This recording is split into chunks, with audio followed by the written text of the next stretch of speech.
The boardroom on the 15th floor smelled like leather and old money, the kind of space where futures got decided over handshakes and spreadsheets. Marcus Powell stood at the head of the mahogany table in a charcoal suit that fit him like armor. Burgundy tie knotted tight enough to feel like a noose, but loose enough to let him breathe. Seven board members stared at him from high-backed chairs, their faces a mix of curiosity and suspicion, the kind of looks he'd learned to read over 36 years of being black in rooms that weren't built for him. The projection screen behind him glowed with evidence that would end careers and start prison sentences. System Architecture, 2019 to 2024. Original author, Marcus Powell. 14 innovation files lined up like soldiers ready for inspection, each one carrying his digital signature embedded so deep only the original architect would know where to look. Vivian Hayes sat 3 seats from the chairman, her CEO composure cracking at the edges. Her eyes kept darting between Marcus and the screen, trying to reconcile the maintenance worker she'd ignored for 2 years with the systems architect presenting federal evidence. The mascara she'd touched up before the meeting was already starting to run. Richard Sterling was on his feet before Marcus could say a word, his CFO confidence still intact despite the FBI agent standing by the door. "This is fabricated." The words came out sharp and desperate, the sound of a man who'd built an empire on lies watching it collapse in real time. Owen Blackwell, 70 years of automotive executive wisdom carved into his weathered face, raised one hand. "Mr. Sterling, sit down." Mr. Powell resigned. He was not terminated. "And he's here at my request."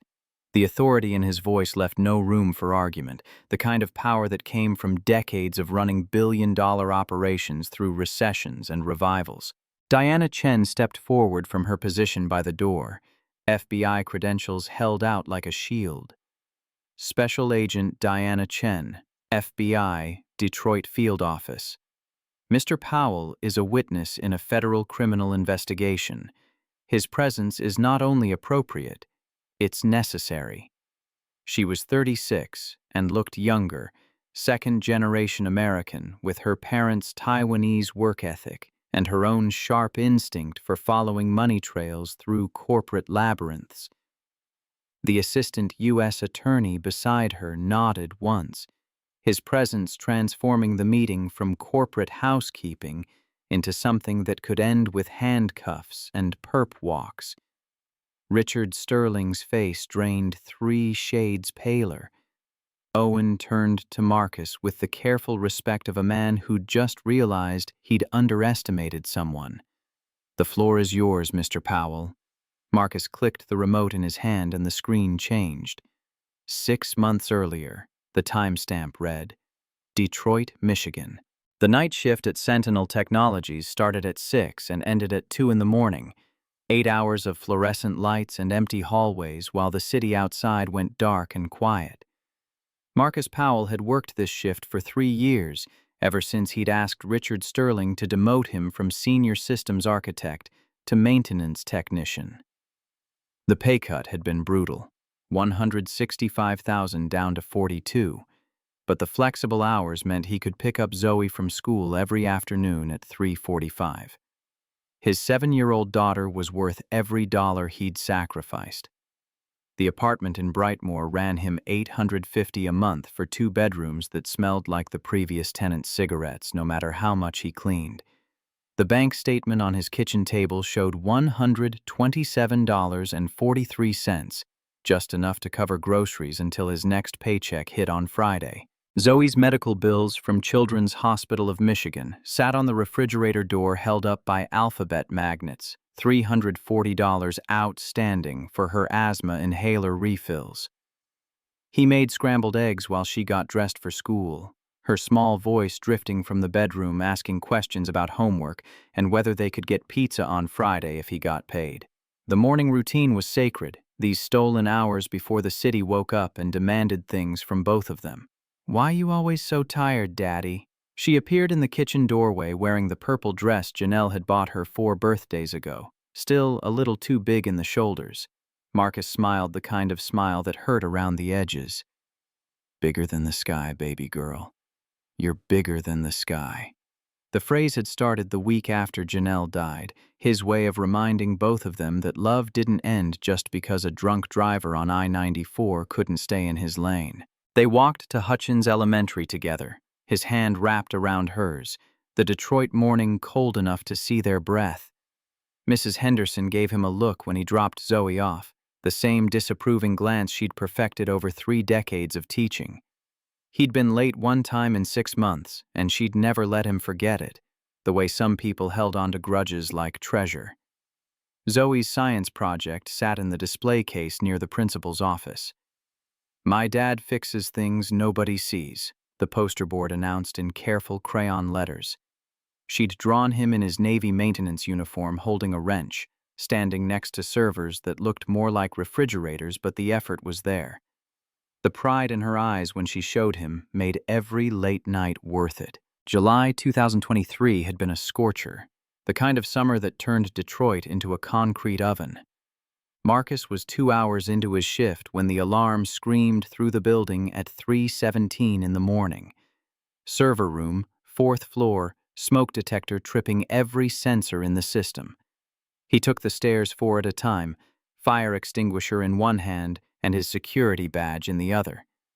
The server room door was already hot to the touch, electrical fire spreading through the cooling system like cancer.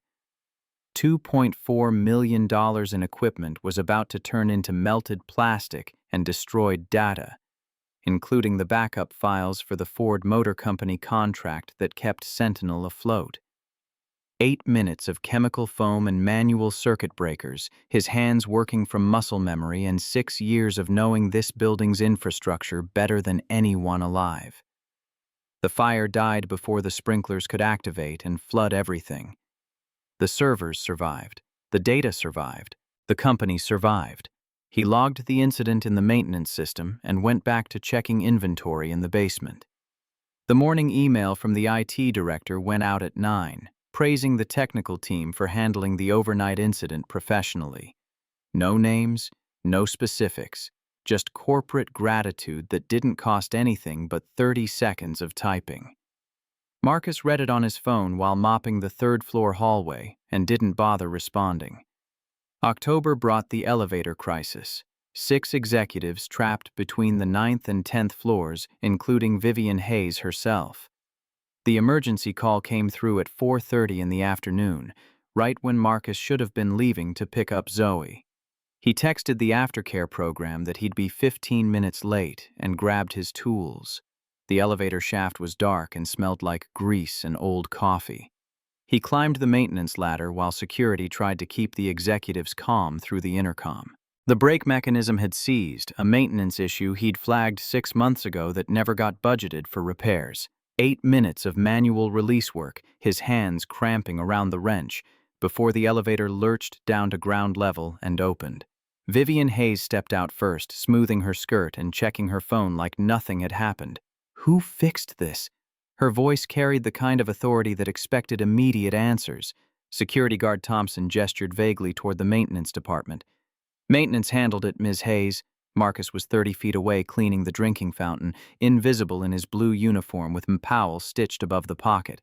Vivian walked past him without making eye contact, already on her phone scheduling her next meeting. He picked up Zoe 20 minutes late. Mrs. Henderson marked it down. December's demo catastrophe happened on a Thursday morning when the Amazon Web Services regional director flew in from Seattle for a presentation that could turn into a $40 million partnership. Marcus wasn't supposed to be there, but the night shift supervisor had called in sick, and he'd volunteered to cover the morning. Anything to avoid burning through his limited sick days. The primary server cluster crashed 60 seconds before Vivian was supposed to start the presentation. Every monitor in the demo room going dark like someone had pulled the main breaker. The technical team stood around with their hands in their pockets making excuses, none of them understanding the routing system well enough to diagnose the failure. Marcus was in the back server room with his badge and his knowledge of every line of code he'd written 3 years ago when he still had the title to match his skills. The routing failure was a memory allocation error, the kind of bug that only appeared under specific load conditions. 45 seconds of patching and reallocation while sweat dripped down his back, and the clock counted down to professional disaster. The demo proceeded flawlessly. Vivian shook hands with the AWS director and smiled for the cameras. The internal report credited the finance technology team for their quick response under pressure. Richard Sterling got an attaboy email from the chairman. Marcus went back to checking inventory in the basement, his name absent from every piece of documentation except his own time card. Sharon Liu had been HR director for 6 years, long enough to develop instincts about which files contained bodies and which ones just held the usual corporate dysfunction. The archived personnel folders from 2019 caught her attention during a routine compliance audit. Something about the dates not lining up with the official story. Marcus Powell, hired March 2019 as Senior Systems Architect. Salary $165,000. Education: B.S. Computer Science from University of Michigan, Ann Arbor. M.S. Software Engineering from MIT in Cambridge, Massachusetts. The MIT degree had cost him 6 years of student loans he was still paying off, but the education was worth every dollar. The innovation proposals filled the next section of the file. 14 major submissions between 2019 and 2021, all approved for development, all marked with his employee ID and digital signature. Autonomous routing optimization. Predictive inventory algorithms. Real-time security protocols. Each one represented months of work, late nights turning theory into production code. June 15, 2021. The date sat there like a tombstone. Wife Janelle Powell, née Anderson, killed drunk driver I-94 near Detroit Metro Airport. The accident report was 3 pages of police jargon that boiled down to wrong place, wrong time. Drunk driver crossed the median at 80 miles per hour. Marcus had been at work when he got the call. Zoe had been at daycare, 3 years old and waiting for her mother to pick her up. August 1st, 2021, 2 months later. Request for voluntary demotion to maintenance technician. Stated reason: need flexible schedule for daughter, reduced stress, health insurance retention. Richard Sterling's signature approving the request looked almost compassionate on paper, the kind of move that made executives feel good about their humanity.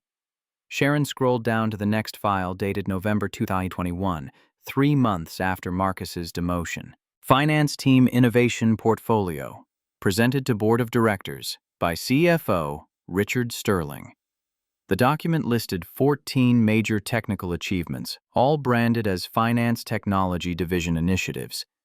The descriptions matched Marcus's proposals, word for word.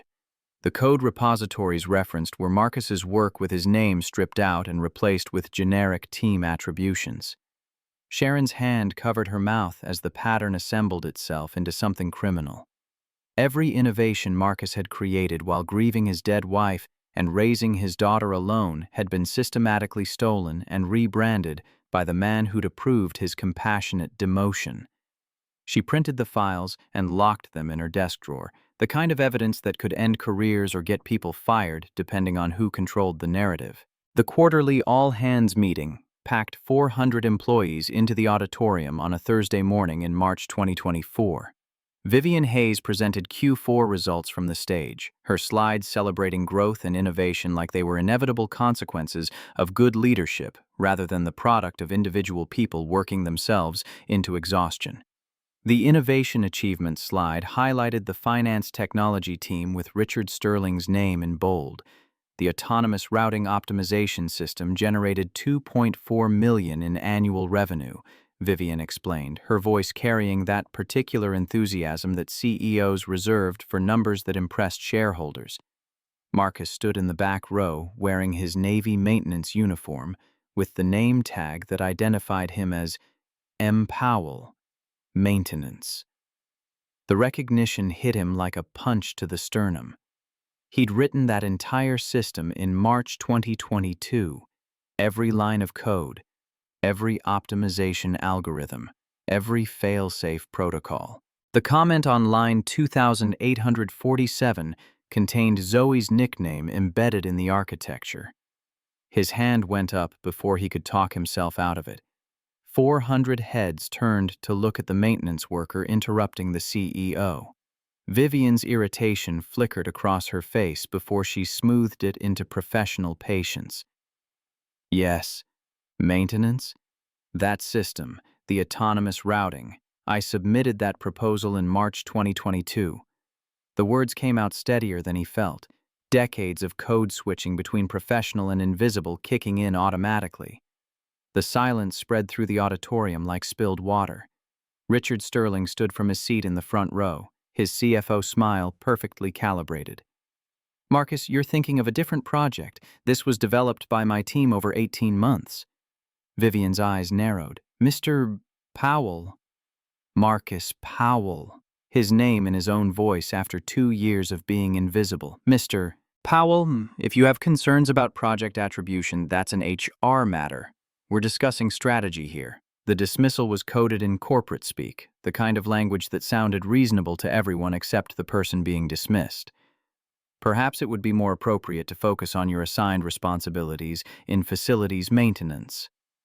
Nervous laughter rippled through the crowd, the sound of people grateful they weren't the one being publicly corrected. Marcus sat down with 400 witnesses watching him shrink back into invisibility. His co-worker Jerome, 50-something and built like someone who'd worked with his hands his whole life, patted his shoulder in wordless solidarity. Zoe's voice echoed in his head. "You're bigger than the sky, Daddy." He stared at his hands and wondered when he'd stopped believing it. The maintenance break room in the basement smelled like burnt coffee and industrial cleaner. Marcus took the 8 flights of stairs instead of the elevator, his legs burning by the time he reached the bottom. Jerome followed him down a minute later, concern written across his face. "Man, you okay?" That was cold up there. Yeah. Yeah. Marcus couldn't find better words through the humiliation. Sharon Liu appeared in the doorway like she'd been waiting for him. "Marcus, can I speak with you privately?" Jerome left without being asked, reading the room with the emotional intelligence of someone who'd survived decades in corporate America. Sharon closed the door and pulled a folder from under her arm. "I found your old personnel files. You were senior systems architect." Marcus nodded, the confirmation unnecessary. "But Richard Sterling is taking credit for your innovations." Sharon's voice carried the outrage Marcus had stopped letting himself feel 2 years ago. "I know. I've known for 2 years. The admission tasted like failure. Why haven't you reported this?" Marcus looked at her directly, letting her see the calculation he'd made 1,000 times. "Because if I fight and lose, I lose this job. Zoe has asthma. She needs the health insurance. Children's Hospital of Michigan costs $340 just for her inhaler refills. I can't risk it." Sharon's professional composure cracked. "Marcus, this is IP theft. This is fraud. And I'm a black maintenance worker with a 7th-grade daughter to feed. Who wins that fight?" The question wasn't rhetorical. He genuinely wanted to know if she had an answer he hadn't already considered and rejected. She didn't. Her phone buzzed and she glanced at the screen, something shifting in her expression. "There's someone who called yesterday. FBI agent Diana Chen from the Detroit field office. She asked specifically about Richard Sterling and financial irregularities at Sentinel. She asked if I knew a Marcus Powell." Marcus's head snapped up. "FBI?" She left a number. She said it's urgent, something about patterns across multiple companies. Sharon held out a business card, official government printing on heavy stock. Marcus took it and stared at the seal like it might explain itself. "What does she want with me?" "I don't know, but Marcus, I think you should call her." Sharon's hand touched his shoulder briefly. "You deserve justice, even if you don't think you can afford to fight for it." After she left, Marcus sat alone in the break room holding the business card and thinking about his daughter, asking why he was always tired, thinking about Janelle's last words before she got in the car that killed her. "I love you bigger than the sky." Thinking about how invisibility had kept him safe but also kept him silent. He pulled out his phone and dialed the number. Astro Coffee on Cass Avenue was the kind of place where graduate students nursed single espressos for 4 hours while typing manifestos, Nobody would read. Marcus arrived at 6:30 in the evening after his shift, still wearing his maintenance uniform because going home to change would mean explaining to Zoe why Daddy was meeting someone. Diana Chen sat in the corner booth with her back to the wall, FBI training evident in the way she'd positioned herself to watch both exits. She was 36 but looked younger, professional blazer over a blouse that said, "Federal Agent," without screaming it. Her credentials sat on the table between them like proof she wasn't wasting his time. "Marcus Powell? Thank you for meeting me." Her handshake was firm, the kind that said she'd learned to overcompensate for being underestimated. "Your message said this was about Sentinel Tech." Marcus stayed standing until she gestured for him to sit. "More specifically, about Richard Sterling. And about you." She opened a tablet and turned it so he could see the documentation. "We've been investigating a pattern. Corporate executives at 3 different companies, one in Chicago, one in Columbus, one here in Detroit, all exhibiting identical schemes. The screen showed financial flowcharts that looked like conspiracy theories until you understood what you were looking at. Embezzlement through shell consulting companies. Intellectual property theft from subordinates. Systematic manipulation of personnel records." A photo of Richard Sterling appeared, his professional headshot smiling like he'd never stolen a thing in his life. "He's our Detroit target, and we found your name buried in technical documentation." Diana scrolled through code repositories, timestamps, metadata that told stories the surface level tried to hide. "How?"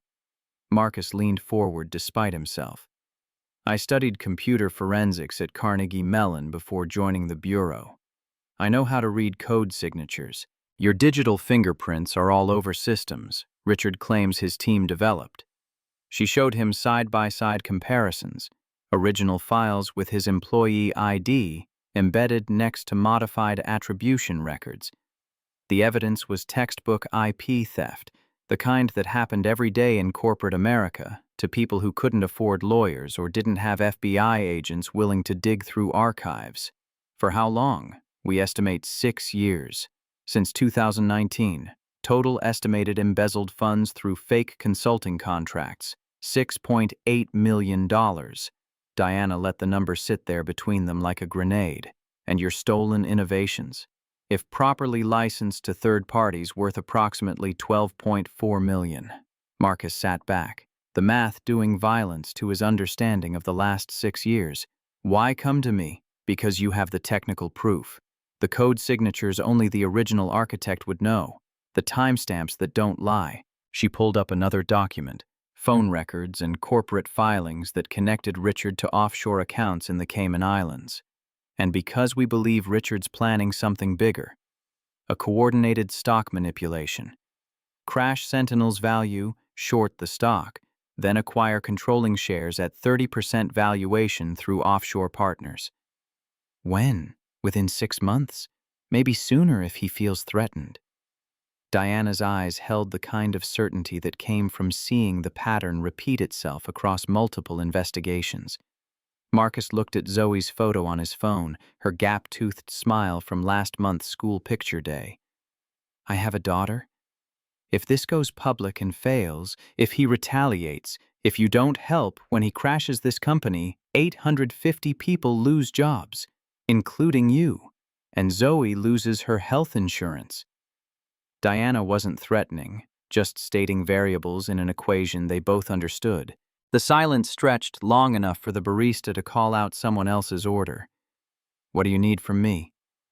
"Evidence collection. Original files, code repositories, internal communications." Diana's voice shifted into professional mode. "Testimony. When the time comes, you'll need to present to the board, possibly federal prosecutors. And patience. Building a federal case takes time. 4 to 6 months minimum. My schedule, I have to pick up Zoe from school at 3:45. The detail felt absurd next to talk of federal investigations, but it was his entire life. "We work around your daughter, always. This investigation protects families, Marcus, starting with yours." Diana extended her hand across the table.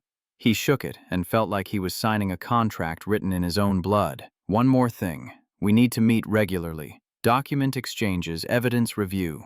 But Richard might have people watching. Her warning was carefully neutral.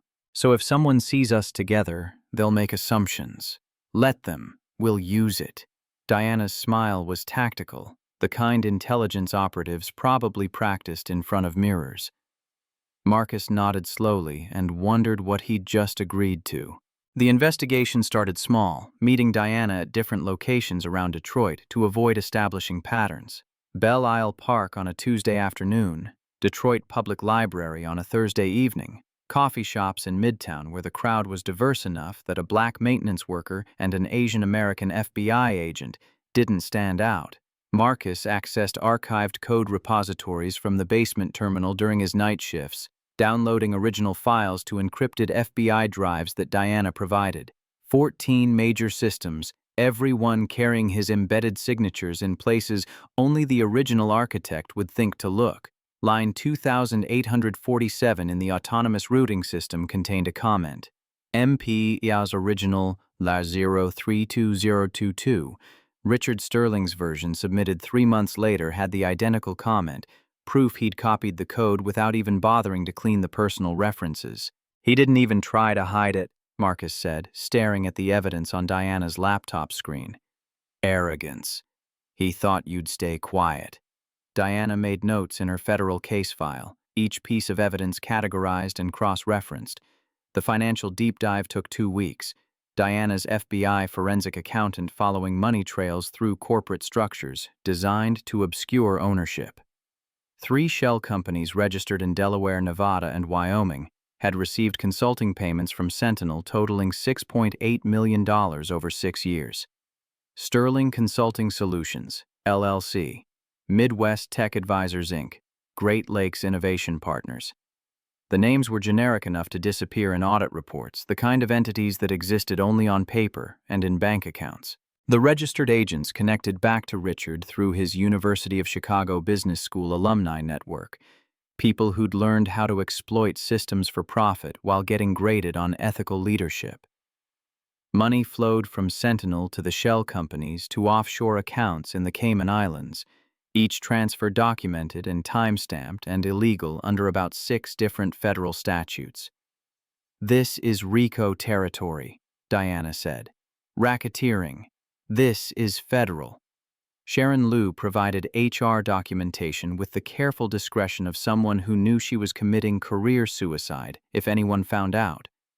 73 schedule change requests from Marcus between January 2022 and December 2023, all requesting flexibility to pick up his daughter from school, all denied by Richard Sterling's signature. The comparison data told the story statistics always told when someone bothered to look. White male employees filed 48 similar requests in the same period. 44 approved, 92% success rate. Black male employees filed 12 requests, 3 approved, 25%. Marcus's requests, 73 total, 0 approved, 100% denial rate. Disparate treatment, systematic discrimination, the kind of pattern that made federal civil rights attorneys smile like sharks. Paul Martinez was COO and had the kind of conscience that kept him up at night. He started secretly recording executive meetings in February after noticing irregularities in Richard's financial reports. Michigan was a one-party consent state for recordings, which meant Paul's evidence was legal even if it was ethically questionable. The recording from March captured Richard discussing obstacles that needed removing before the Q3 board review. "That maintenance worker is becoming a problem," Richard's voice said through Paul's phone speaker. "We need to make sure he has reasons to resign, or reasons to be fired." Paul brought the recording to Diana through an anonymous tip line and then showed up at Marcus's apartment to apologize in person for staying silent so long. Marcus found the backdoor code in the 5th week of investigation, buried in the core routing system with an insertion timestamp from February 2024. The access credentials belonged to Richard Sterling's executive override, and the function was elegant in its malice. Trigger cascade failures on command. Make it look like natural system degradation. Crash the company value and profit from the fall. This isn't just theft, Marcus said, staring at the malicious code. This is premeditated corporate sabotage. Diana made another note. This moves it from fraud to federal computer crimes. 18 U.S.C. Section 1030. She rattled off the statute number like it was her phone number. By week 6, they had documentation spread across Marcus's kitchen table while Zoe slept in the next room. Original code files with timestamps. Financial transaction records tracing 6.8 million through 3 shell companies. HR discrimination documentation, 1 page for each denied request. Email communications. Technical analysis of the back door. Witness statements. Statistical analysis. Legal brief. This is airtight, Diana said. He's going to federal prison. Marcus looked at the evidence and felt something like hope for the first time in 2 years. When do we move? When he triggers the sabotage. We need him to commit the act, not just plan it. Then we have him. Diana checked her surveillance feeds, live monitoring of Richard's digital footprint. How long? Days. Maybe hours. He knows we're close. Her instinct had been honed by a decade of tracking white-collar criminals who thought they were smarter than the system. Monday morning arrived with the kind of inevitability that felt like fate. The first system errors appeared at 8:47, inventory databases showing 8.3% mismatch. Order routing sent 47 packages to wrong addresses, enough to threaten the Amazon partnership that kept revenue projections healthy. The customer service portal went down completely, phones ringing off the hook with complaints nobody could answer. The technical team scrambled like their jobs depended on it, because they probably did. IT Director Kyle Chen called Vivian at 9:15 with panic in his voice. We can't diagnose the source. It's like the system is attacking itself. Vivian summoned Marcus to her office at 10:15, the first time he'd been on the executive floor in 3 years. The elevator ride felt like ascending to a different planet, one where the carpet was thicker and the coffee smelled like it cost more than his hourly wage. Richard Sterling stood beside Vivian's desk with the expression of someone watching a plan come together. His smirk was internal, but Marcus could read it in the set of his shoulders, the way predators relaxed when they thought they'd won. Mr. Powell, before we discuss your employment status, I need you to look at something. Vivian turned her monitor so he could see the error logs scrolling past like indictments. Marcus scanned the data for 10 seconds, pattern recognition firing from muscle memory. This is deliberate sabotage. How would you know that? Vivian's skepticism was sharp enough to cut. Because I designed this system, and someone installed a back door. Marcus kept his voice level, the calm that came from knowing he had proof waiting for this exact moment. Richard's false concern was Oscar-worthy. Marcus, you're a maintenance technician. I was senior systems architect until August 2021. I wrote the autonomous routing system you credited to Mr. Sterling's team at the all-hands meeting. Marcus cut him off and looked only at Vivian, forcing her to see him for the first time in 2 years. That's not possible, but her voice wavered. Pull up the source code, file name, autonomousroute_coreengine.py. Marcus waited while she typed. The code appeared on her screen, thousands of lines of logic and optimization. Scroll to line 2847. She did. The comment sat there like a confession. Original architecture. MP KI 03222. For Zoe. That's my daughter. I put it there when I coded this system on March 15, 2022. Marcus let the evidence speak. Richard's face tightened, the first crack in his composure. Now pull up Mr. Sterling's version presented to the board in June 2022. Marcus was done being invisible. Vivian opened the presentation archive and found the file. Same code, same comment, same line number, identical down to the white space. She looked between Marcus and Richard like she was watching her understanding of reality reorganize itself. I can show you 13 more examples. Every innovation attributed to Finance Technology Division has my digital signature embedded where only the original architect would put it. Marcus stepped closer to the computer. The back door. It's active right now. Someone triggered it remotely this morning. He sat at her computer without asking permission and navigated through system architecture like he owned it because he'd built it.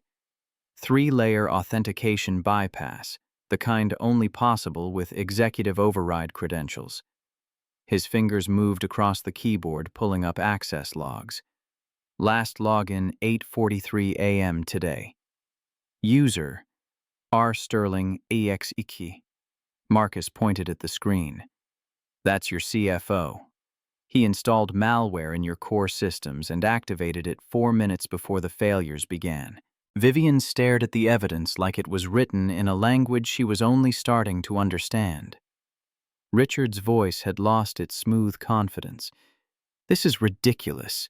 He's framing me because I rejected his... I can trace the backdoor code to an offshore server in the Cayman Islands.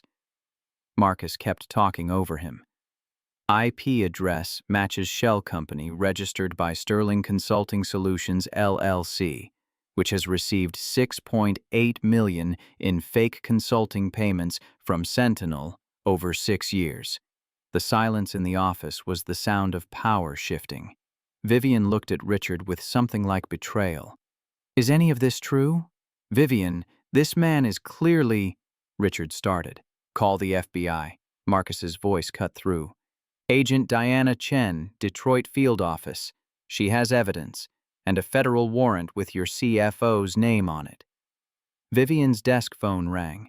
Her assistant's voice came through the speaker. Ms. Hayes, there's an FBI agent in the lobby. Diana Chen. She says it's urgent regarding Richard Sterling. The two men locked eyes across the desk, Marcus seeing the exact moment Richard understood he'd lost. You called me here to fire me, Marcus said, but I think you should hear what Agent Chen has to say first. Richard made his play in the 5 minutes before Diana could reach the executive floor. He pulled Vivian into the hallway with the urgency of someone trying to control a narrative before it controlled him. Don't let him manipulate you. Richard showed her surveillance photos on his phone. Marcus and Diana at Belle Isle Park, at the library, always in locations that looked clandestine if you wanted them to. This woman he's calling FBI? They've been meeting secretly for 6 weeks. I had corporate security follow him because of his erratic behavior after the all-hands meeting. The fake security report detailed after-hours system access, downloaded fields, meetings with unknown outside contacts. The document looked official because Richard had paid someone to make it look official. Who is this woman really? Vivian's question carried the weight of the jealousy Marcus had seen in her face at the restaurant 6 weeks ago. I don't know. But a federal agent wouldn't need to meet secretly in parks. She's either a competitor's corporate spy or his girlfriend, or both. Richard planted the seeds and watched them take root. Think about it, Vivian. He accuses me of theft the same week we discover system failures. He's sabotaging us and creating a scapegoat. Vanessa Kim appeared on cue, her PR director instincts sensing blood in the water. Vivian, I need to brief you on liability exposure if this employee is actually engaged in corporate espionage. The conference room assembled like a tribunal. Vivian, Richard, Vanessa, Sharon Liu required as HR witness, Paul Martinez representing operations. Marcus entered to find Diana Chen waiting in the lobby because security wouldn't let her up without Vivian's authorization. Mr. Powell, explain your relationship with Diana Chen. Vivian's voice had gone ice cold, the CEO armor back in place. She's a special agent with the FBI Economic Crimes Division investigating... Marcus started. Investigating what, exactly? You? Vivian interrupted with the certainty of someone who'd already decided the answer. No, Richard Sterling for embezzlement and... Marcus tried again. This is absurd. You're fabricating conspiracy theories to cover corporate espionage. She showed him the surveillance photos like they proved something other than he'd been meeting with law enforcement. Marcus saw the trap close around him in real time. "You've been following me. Corporate security follows threats," Richard said. "You've been downloading proprietary files, meeting secretly with outside contacts, and now you're creating elaborate false accusations when confronted." Marcus stood because sitting felt like accepting the narrative. "I designed half the systems in this building. I saved this company 14 documented times. I've endured 73 schedule request denials, so systematic they constitute discrimination. You're terminated, effective immediately for cause. Security will escort you out." Vivian delivered the sentence like she was reading quarterly earnings. Marcus pulled the envelope from his jacket, the resignation letter he'd written yesterday when he realized this moment was inevitable. "I already wrote this." He placed it on the conference table between them. "I'm done being invisible. I'm done begging for dignity. I'm done explaining my value to people who've already decided I have none." He looked at Vivian and let her see everything he'd been hiding for 2 years. "You saw me at that restaurant, you saw me with Diana, and you didn't see a colleague possibly in trouble. You saw a black maintenance worker with a woman you assumed was his mistress." Vivian flinched like he'd slapped her. "You never knew my name. You never knew I designed your systems. You never knew I existed. But you knew I was a threat the second you felt jealous." Marcus picked up his letter and walked toward the door. "That tells me everything about who you are." Sharon started to follow, but Paul grabbed her arm. "Not yet." Marcus walked out of the building for the last time in his maintenance uniform, past the receptionist who'd never learned his name, past the security guard who'd watched him save the building a dozen times without recognition. He picked up Zoe at 2:30, pulling her out of school early because staying at work another minute felt impossible. "Did you lose your job, Daddy?" Her voice was small and scared. "I quit, baby girl." Marcus pulled the car over on Livernois Avenue, empty parking lot, nowhere to hide from her questions. "Because you had to pick me up?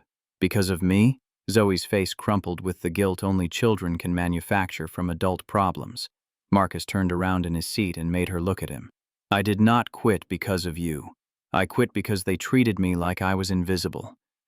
Like I didn't matter. Like my work, my ideas, my dignity meant nothing. But you are everything that matters. You are bigger than the sky. Are we going to be okay?" The fear in her voice was 7 years old, trying to process 8-year-old problems. "I promise you, baby. We're going to be more than okay." Marcus made the promise before he knew if he could keep it. "What about my medicine? My inhaler?" She was 7 and worried about insurance coverage like she was 17. Marcus's heart broke in his chest. "I will never let you go without your medicine. Never. I'm scared. Me too. But we're going to be brave together." He reached back and held her hand until she stopped crying. Diana arrived at his apartment at 8 p.m. with a briefcase full of documents and the kind of determination that had probably terrified law school professors. Zoe was doing homework at the kitchen table, her wariness obvious when the stranger walked in. "Hi, Zoe. I'm Diana. I work with your dad." Diana's smile was genuine, but Zoe had inherited her father's ability to read people. "Are you the lady from the pictures?" Zoe asked, abashed. Diana glanced at Marcus. "Yes." "How did you—" "They showed me surveillance photos, accused me of espionage." Marcus gestured for her to sit. "Standard intimidation. And exactly what we expected." Diana opened her files on the kitchen table. "Marcus, it's bigger than we thought. Richard Sterling isn't working alone. The network diagram showed connections that turned individual crime into conspiracy. Richard Sterling at the center connected to Vanessa Kim, covering up. Gerald Hoskins, external board member, profiting. 2 executives at previous companies in Chicago and Columbus running the same scheme. This is a 6-year organized fraud ring." Diana's voice carried the weight of federal prosecutors who'd seen this pattern before. "They've done this before. Twice. Total stolen across 3 companies. $18.3 million. How do we stop them? Marcus asked. You testify. Tomorrow, emergency board meeting. I'll be there as federal agent with warrant in hand. Diana's confidence made it sound simple. They'll destroy me. I'm already fired. Marcus stated the obvious.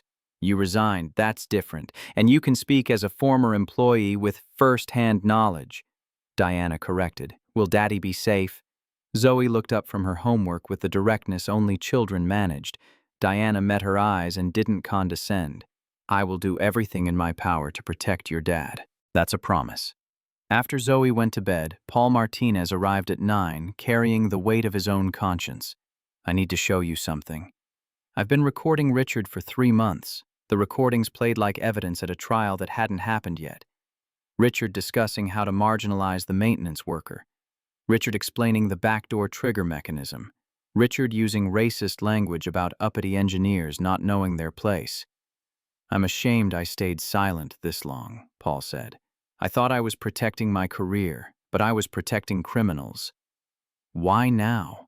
Marcus needed to understand. Because my daughter is 8, and I want her to grow up in a world where people like you don't have to choose between dignity and survival. Paul's honesty was the kind that cost something. Sharon showed up at 9:30 with the locked HR file from 2021. The smoking gun that proved premeditation. Marcus Powell IP theft complaint filed June 2021, recommended for full investigation, escalated to CFO for executive review, denied by Richard Sterling personally. The date was June 28th, 2 weeks before Janelle died in the accident that changed everything. He buried your complaint right before your wife died, Sharon said. That's not coincidence. That's timing. Marcus stared at the document and felt rage he'd been suppressing for 2 years. He waited until I was too broken to fight, and now we fight back. Diana spread documentation across his kitchen table. With this, the federal case scope was overwhelming. Computer fraud, wire fraud, money laundering, criminal copyright infringement, civil rights violations. The charges carried 15 to 20 years federal prison and $12 million in restitution minimum. Board meeting is tomorrow, 2 p.m. Diana checked her phone. Owen Blackwell requested emergency session. He doesn't know what it's about yet, but he knows it's federal. You ready? She looked at Marcus like the answer mattered. Marcus thought about Zoe sleeping in the next room, about Janelle who'd never see their daughter grow up, about every person Richard had hurt by turning theft into business strategy. For her, for Janelle, for everyone Richard's hurt. Yeah, I'm ready. His phone buzzed with an email from Owen Blackwell. Emergency board meeting. Your testimony required. Mr. Powell, you are requested to appear before the Sentinel Technologies Board of Directors tomorrow, March 28, 2024 at 2:00 p.m. FBI Special Agent Diana Chen has indicated you possess material information regarding corporate malfeasance. Your testimony is requested but not compelled. Legal representation is permitted. Zoe called from her bedroom. Daddy, I can't sleep. I keep having bad dreams. Marcus went to her and sat on the edge of her bed in the dark. About what, baby girl? Are you going away? Like Mommy? The fear in her voice was the worst thing he'd ever heard. Never. Tomorrow, I'm going to make sure we're safe. Forever. Marcus smoothed her hair back from her forehead. Promise? Bigger than the sky. He stayed until she fell back asleep, his hand on her shoulder, his mind already in tomorrow's boardroom. Diana's text lit up his phone in the darkness. DOJ prosecutor assigned. This is real. This is happening. Marcus looked at his daughter sleeping and thought about invisible men who decided to be seen. Tomorrow he would walk into that boardroom in a suit instead of a uniform. Tomorrow he would speak his own name with the authority it deserved. Tomorrow truth would do what 2 years of silence couldn't. Tomorrow Richard Sterling would learn that some people couldn't be buried no matter how deep you dug. The morning of March 28th arrived cold and gray. Detroit weather matching Marcus's mood as he stood in front of his bathroom mirror adjusting a burgundy tie he'd bought at Goodwill for $12. The charcoal suit had cost him $73 at a consignment shop in Midtown, the fabric worn at the elbows but clean enough to pass professional scrutiny. His reflection showed a man trying to remember who he used to be before grief and survival stripped away everything except the essentials. Zoe appeared in the doorway, already dressed for school, her purple backpack hanging off one shoulder. "You look different, Daddy." "Good different or bad different?" Marcus smoothed the tie one more time. "Like the picture in the living room, from before Mommy died." Her observation landed with the precision children managed when adults forgot they were watching everything. The photograph she meant showed him at MIT graduation, cap and gown and optimism about a future that seemed linear back when he was 24. That version of Marcus Powell had believed systems rewarded merit and hard work guaranteed advancement. 10 years later, he understood the rules were different depending on whose skin you wore. "I need you to be brave today, baby girl." Marcus knelt to her eye level. "I'm going to a meeting where I have to tell some important people the truth about what happened at my job. Will they believe you?" The question carried weight beyond her 7 years. "I have proof." Marcus tried to make it sound simple, even though federal investigations were anything but. "That's a lot of proof, Daddy. It's a lot of truth." He kissed her forehead and tasted the strawberry shampoo from last night's bath. Diana Chen picked him up at noon in an unmarked FBI sedan that smelled like coffee and the leather seats government budgets afforded field agents. The assistant U.S. attorney rode in the back, James Reeves from the Eastern District of Michigan, 40-something with the kind of courtroom experience that showed in how he reviewed documents without wasting movement. "You ready for this?" Diana merged onto the Lodge freeway, heading downtown. "No, but I'm doing it anyway." Marcus watched Detroit slide past the window, the city he'd lived in his entire life suddenly feeling like foreign territory. "Good answer." Reeves looked up from his briefcase. "Honesty plays better than false confidence. The board will respect uncertainty more than arrogance. What if Richard has a counter-narrative?" Marcus had spent the night imagining all the ways this could collapse. "Then we bury him with evidence that doesn't care about narratives." Diana's fingers drummed the steering wheel. "We have documentation, recordings, financial records, witness testimony. Richard can tell whatever story he wants. Math doesn't lie." The Sentinel Technologies building rose 15 stories of glass and steel near the riverfront. Architectural optimism from the early 2000s, when Detroit was trying to prove it could compete with coastal tech hubs. Marcus had entered through the employee entrance for 3 years, badge scan and service elevator to the basement. Today they walked through the main lobby like people who belonged there. Security recognized Diana's federal credentials and waved them through without question. The elevator ride to the 15th floor felt like ascending to judgment. Marcus's stomach doing complicated things his breakfast wasn't equipped to handle.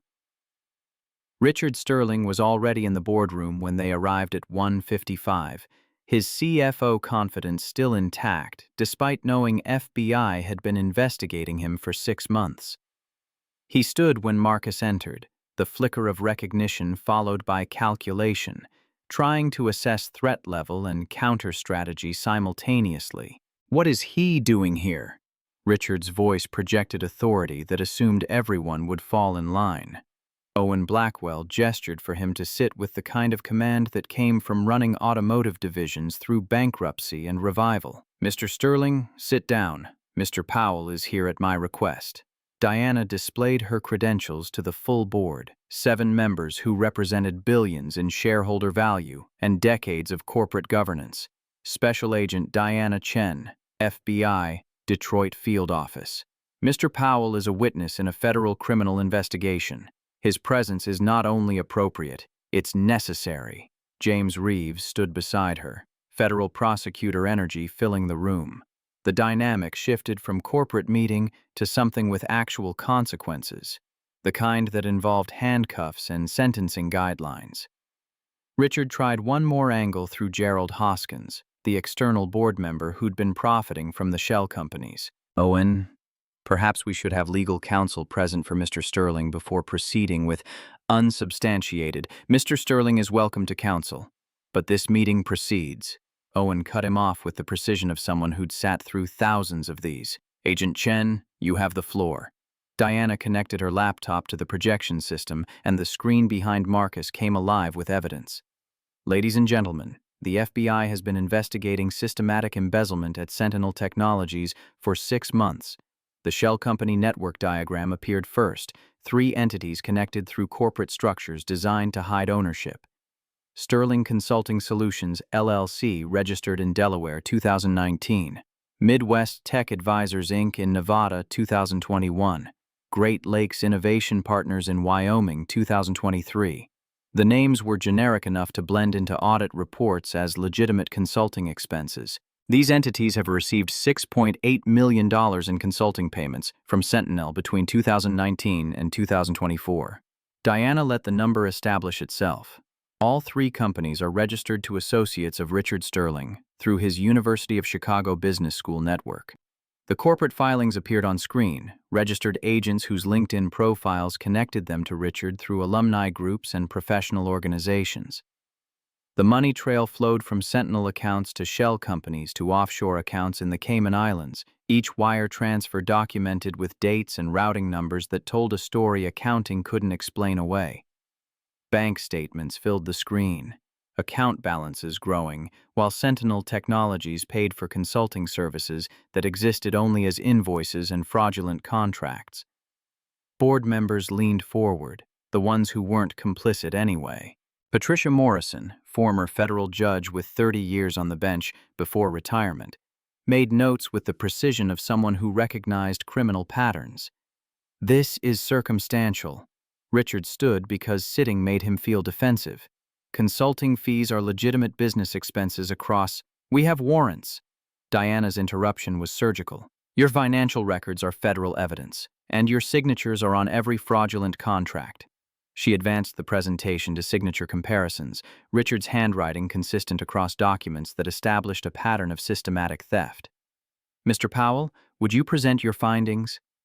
Diana stepped aside and Marcus walked to the podium with his hands steady despite everything.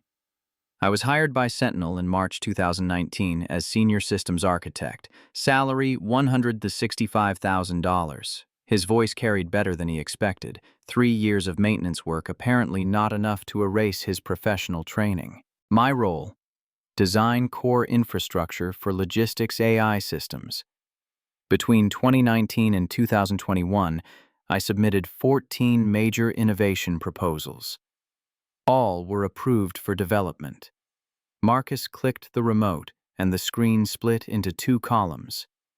"I'll demonstrate 3 examples of systematic theft." The first example showed his original autonomous routing code next to Richard's presentation from 3 months later. The files were 99.7% identical, the kind of match that happened through copying, not coincidence. Marcus scrolled to line 2847, where his personal comment sat embedded in the architecture. "Original architecture. P032-022 for Zoe." Richard's version on the right side of the screen contained the exact same comment, word for word, proof that he'd stolen code without even basic cleanup. "That comment is my daughter. I put it there when I wrote this system." Marcus kept his voice level, "Mr. Sterling's finance team version has my personal note still embedded. This system alone generates $2.4 million annual revenue. I received no credit, no compensation, no attribution."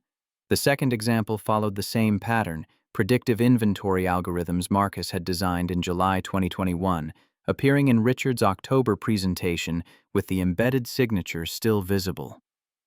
"Powell Predictive Inventory V2 1072121, sitting in the code like a fingerprint Richard hadn't bothered to wipe." The third example was the one Marcus had planted deliberately, knowing his work might get stolen. Security Protocol Code from September 2022, with a comment on line 4329 that read, "If you're reading this, you didn't write it. This is Marcus Powell's architecture. You're a thief." MP. Richard's November 2022 presentation to the board contained the identical comment calling him a thief, presented as Finance Technology Division innovation, while the code literally accused him of the crime. Audible gasps rippled through the boardroom. Owen Blackwell's expression hardened into something that looked like controlled rage. My God. All 14 innovations have similar embedded signatures. Marcus moved through the evidence with the confidence of someone who'd built these systems from nothing. I can prove authorship on every single one. Total value if properly licensed to third parties, $12.4 million. I was paid nothing. Credited never. And when I asked about compensation in June 2021, Mr. Sterling buried my inquiry. Sharon Liu stood from her position along the wall, HR director presence transforming from observer to witness. I'd like to present personnel documentation. The spreadsheet filled the screen with 73 rows of schedule change requests, all denied, all bearing Richard Sterling's signature. Marcus Powell requesting permission to leave at 3:30 to pick up his daughter from school, systematically rejected across 2 years, while comparable requests from white employees got approved at 92%. In the same time period, white male employees at Sentinel filed 48 similar schedule requests for family care. 44 were approved. Sharon's voice carried the authority of someone who'd spent weeks compiling statistics that proved discrimination. Black male employees filed 12 similar requests. 3 were approved. Marcus Powell filed 73 requests. 0 approved. This represents a 100% denial rate targeted at one individual while approving 92% of comparable requests from white employees. This is textbook disparate treatment under Title VII of the Civil Rights Act. Patricia Morrison set down her pen and looked at Richard with the expression of a judge who'd just heard perjury. This is federal civil rights violation territory. I had to choose between keeping my job and raising my daughter. Marcus found the words coming easier now, truth requiring less effort than invisibility. Every single day for 2 years, Mr. Sterling made sure I knew I couldn't have both. Paul Martinez stepped forward carrying a phone that held 3 months of recordings. COO Paul Martinez, I need to play something. I began recording executive meetings 3 months ago when I noticed irregularities. The first recording played through the boardroom speakers, Richard's voice discussing how the Powell problem needed resolution before Q3 board review. He's getting too curious about old attributions. We need to marginalize him before he becomes a liability. Vanessa Kim's voice responded with calculated precision. What do you suggest? Create leverage. Documentation of insubordination. Erratic behavior. Make him fireable. Richard's strategic planning laid out like evidence at trial. The second recording captured Richard explaining the backdoor trigger mechanism to an unknown party.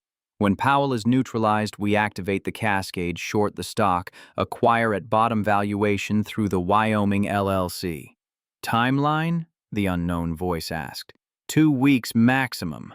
Richard's confidence in his own criminal conspiracy was almost impressive. The third recording was the one that made several board members flinch. That uppity engineer thinks he can challenge us. People like him need to learn their place. We'll show him what happens when you don't know your station. The racist language sat in the boardroom like toxic gas, impossible to ignore or explain away. I have 47 minutes of recordings total. Paul's shame was audible. This is systematic, premeditated, and racist. I should have spoken up months ago. I didn't because I was afraid for my career. That makes me complicit. Diana stepped forward again, federal authority reasserting itself. And it constitutes evidence of conspiracy to commit securities fraud, computer crimes, and civil rights violations. Owen Blackwell turned to Marcus with the careful respect of someone who'd just watched their assumptions get demolished. Mr. Powell, I need to ask you directly. Why didn't you report this sooner? Marcus stood at the podium and let himself be seen completely for the first time since Janelle died. Mr. Blackwell, members of the board. 4 years ago, my wife Janelle was killed by a drunk driver on I-94. We had a 3-year-old daughter named Zoe. I was senior systems architect here. Good salary, challenging work, career trajectory. But after Janelle died, I couldn't handle the pressure. I was a single father. Zoe needed me present, not just financially stable. His voice caught slightly on the memory, but he pushed through. So, in August 2021, I asked Mr. Sterling for a voluntary demotion to maintenance. I needed flexible hours.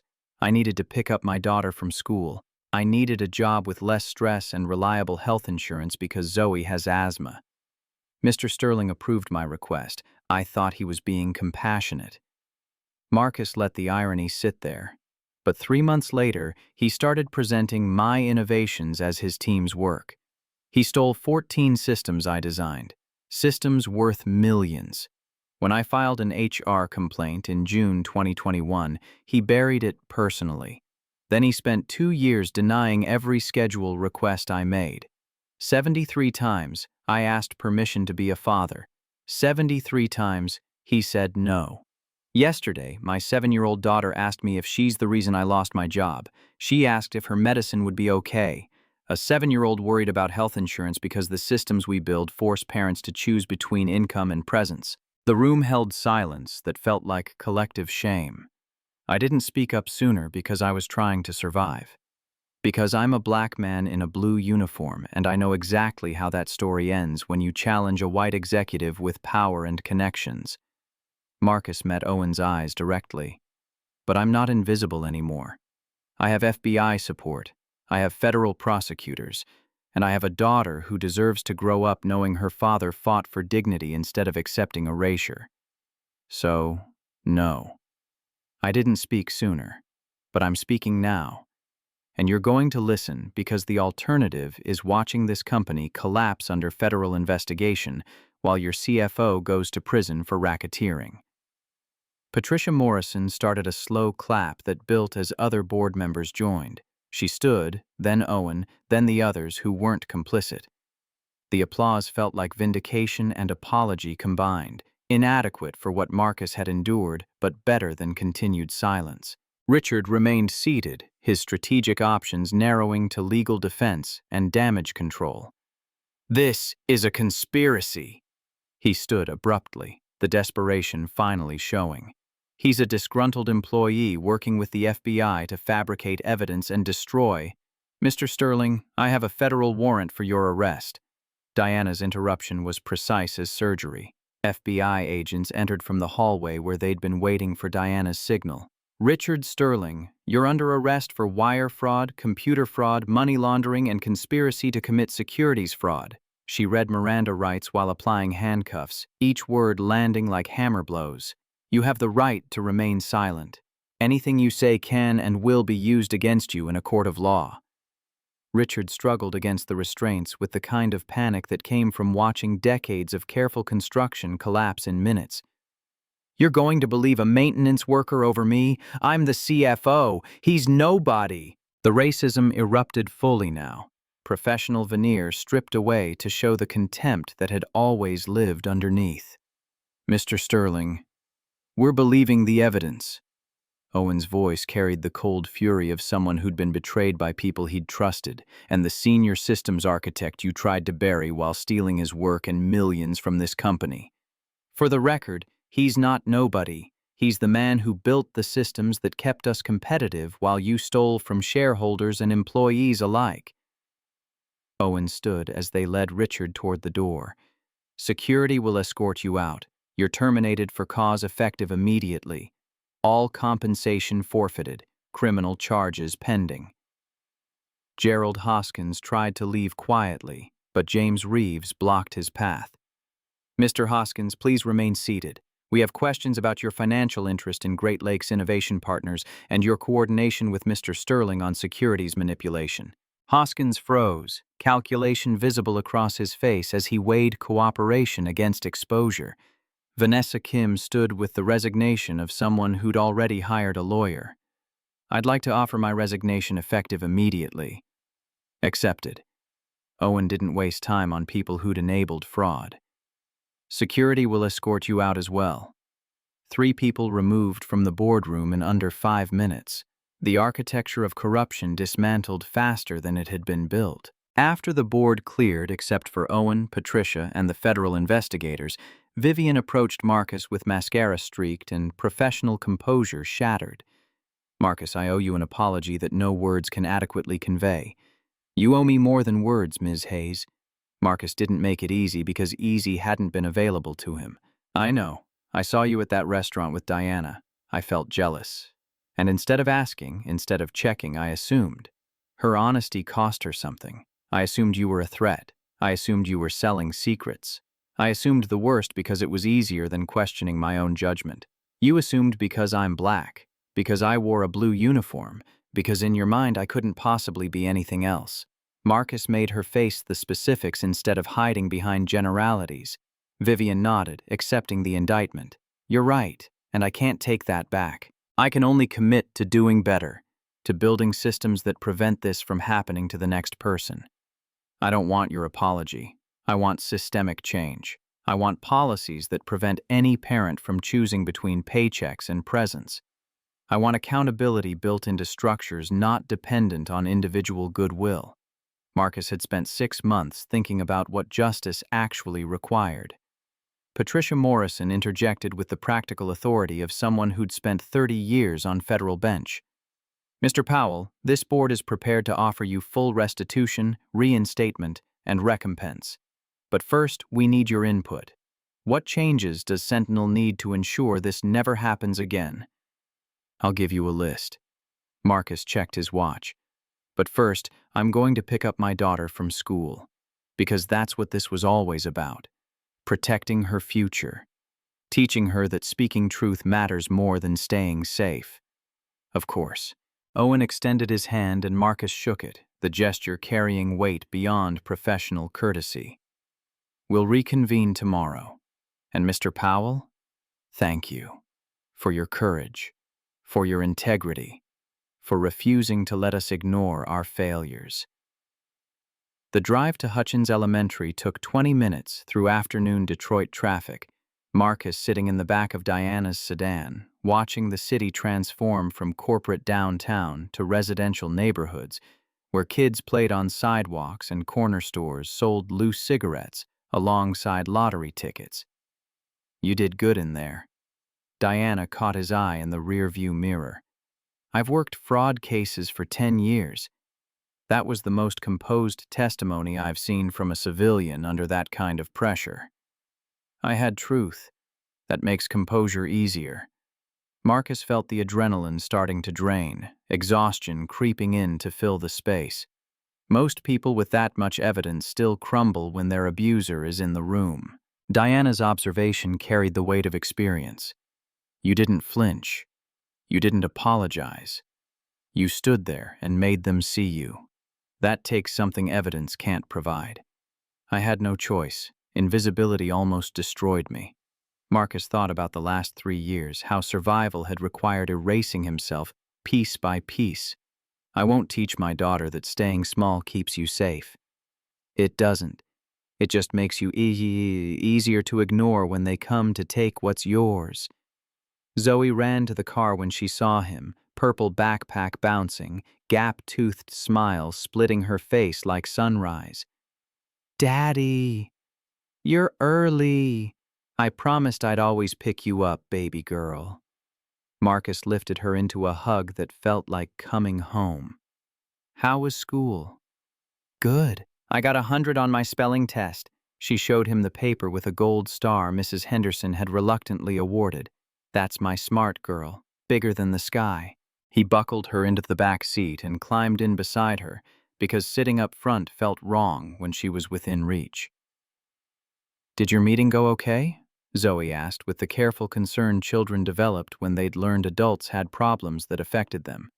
"Yeah, it went really well. The people I needed to convince listened, and the person who was doing bad things is going to face consequences." Marcus tried to explain federal prosecution in 7-year-old terms. "So we're safe now?" Her question cut through everything. "We're safe now." He made the promise and believed he could keep it. That evening, the news broke across Detroit media like wildfire through dry grass. Sentinel Tech CFO arrested in $6.8 million embezzlement scheme. Black engineer exposes racial discrimination and corporate fraud. Invisible architect. How Marcus Powell brought down corrupt executive through federal investigation.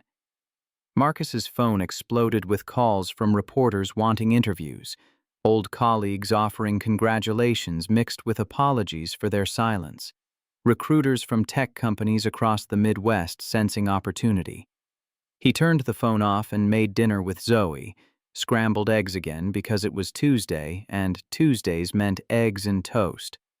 NPR played his interview from earlier that afternoon, his voice coming through the kitchen radio with strange authority. "I didn't do this for revenge. I did it so my daughter knows integrity matters more than invisibility.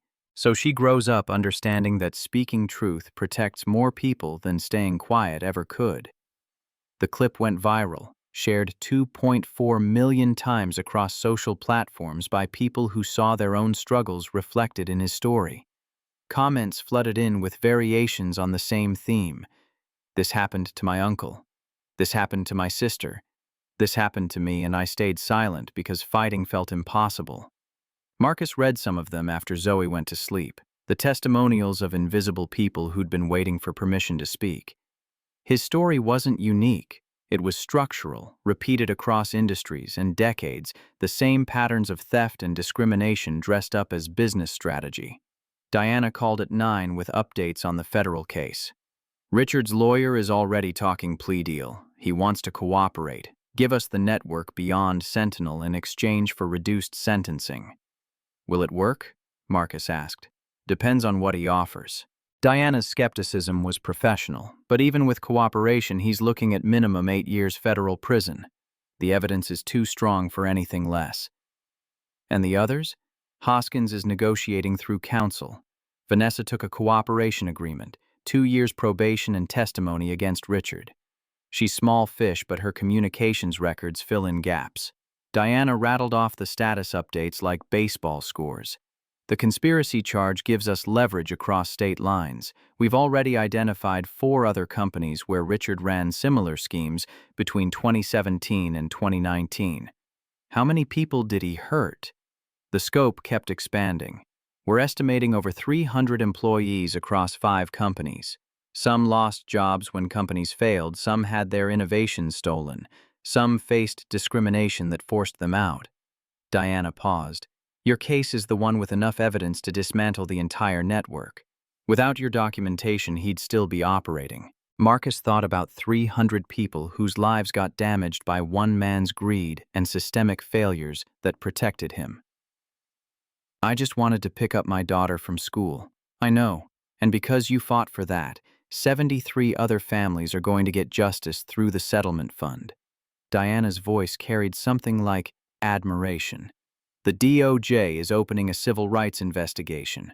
Your HR documentation proved disparate treatment. That's going to trigger reviews across the industry." The weight of it settled on Marcus's shoulders, responsibility he hadn't asked for but couldn't refuse. When does it go to trial? Probably won't.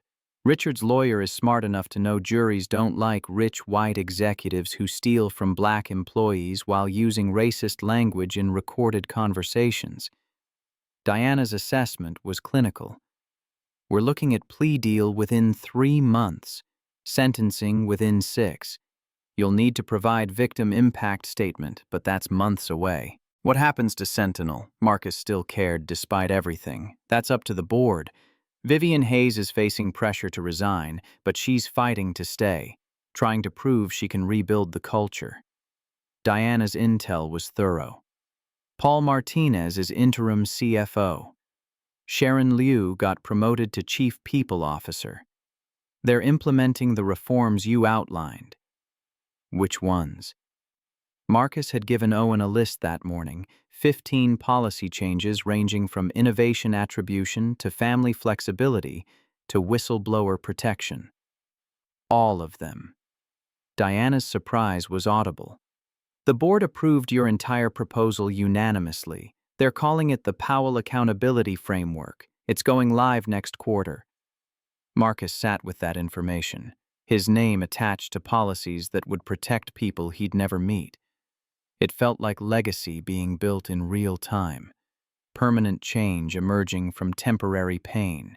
The reinstatement offer arrived via email the next morning while Marcus was making breakfast. Position: Chief Technology Officer. Salary: $240,000 annually. Equity: 2% company stock vested over 4 years. The contract included a clause in bold text that read, "Employee entitled to flexible schedule for family care.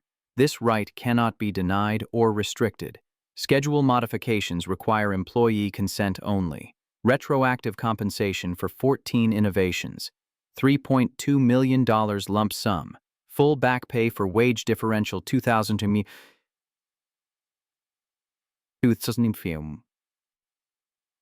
4. $492,000. Marcus stared at the numbers until they stopped looking like digits and started looking like security. Like Zoe's college fund. Like never choosing between rent and groceries. Like breathing room he hadn't experienced since Janelle died. He accepted the offer before he could talk himself out of it. The first day back at Sentinel Technologies felt like walking into an alternate dimension where people actually saw him. The receptionist who'd ignored him for 3 years called him Mr. Powell and asked if he needed anything. Security guard Thompson shook his hand and apologized for not noticing all the times Marcus had saved the building. The elevator to the executive floor opened with his new badge access, the same floor he'd been escorted off 2 weeks ago. His office was corner suite with windows overlooking the Detroit River, space that had belonged to Richard Sterling before federal custody. The nameplate read, "Marcus Powell, Chief Technology Officer," in letters large enough to read from the hallway.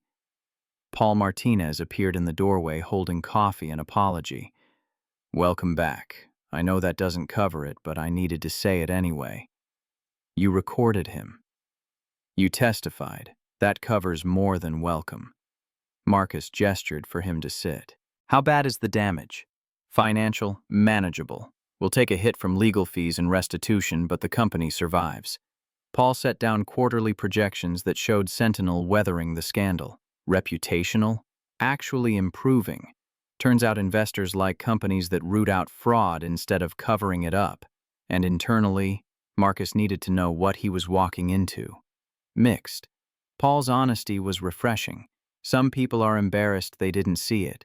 Some are angry at themselves for staying silent. A few are resentful that you disrupted their comfortable ignorance.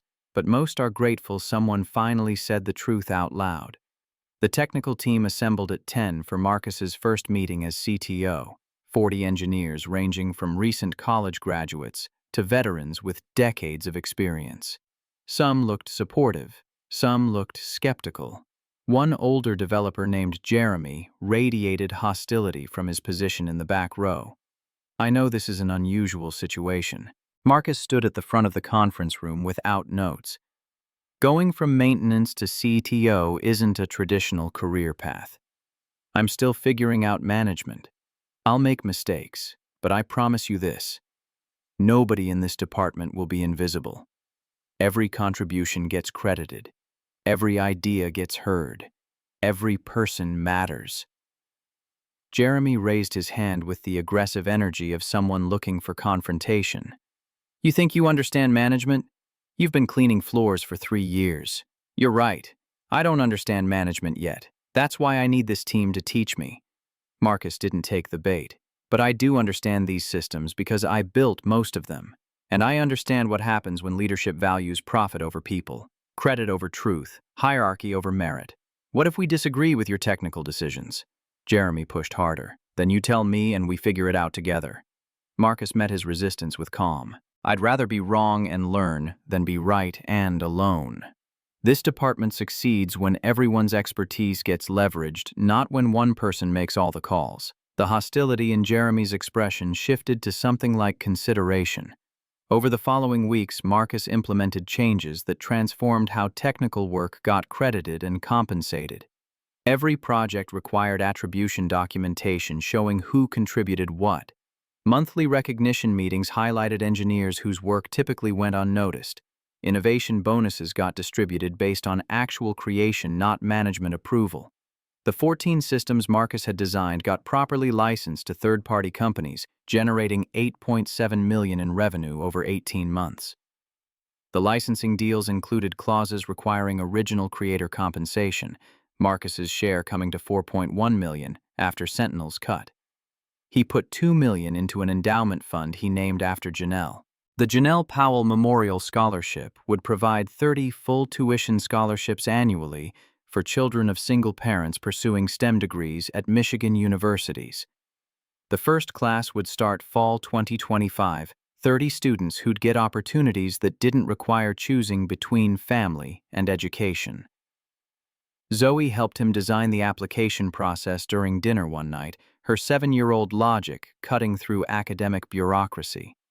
They should write about their parents, not their grades, because sometimes people who work really hard don't get good grades because they have to help at home. Marcus added that requirement to the scholarship criteria. The federal prosecution moved faster than typical white-collar cases. Richard's cooperation agreement providing evidence that implicated 12 executives across 5 companies. USA v. Richard Sterling, Case Num. 24 CR 2148 resulted in conviction on 9 federal counts after a 3-week trial where Marcus testified for 6 hours over 2 days. The jury deliberated for 90 minutes before returning guilty verdicts on all charges. Sentencing came in August 2024, Judge Patricia Morrison presiding because she'd recused herself from Sentinel's board to avoid conflict of interest. 14 years federal prison, FCI Milan in Michigan. $12.4 million in restitution. Forfeiture of all assets including offshore accounts that had been frozen since arrest. Richard Sterling stood in federal court looking 20 years older than he had in March, the arrogance burned away leaving only consequence.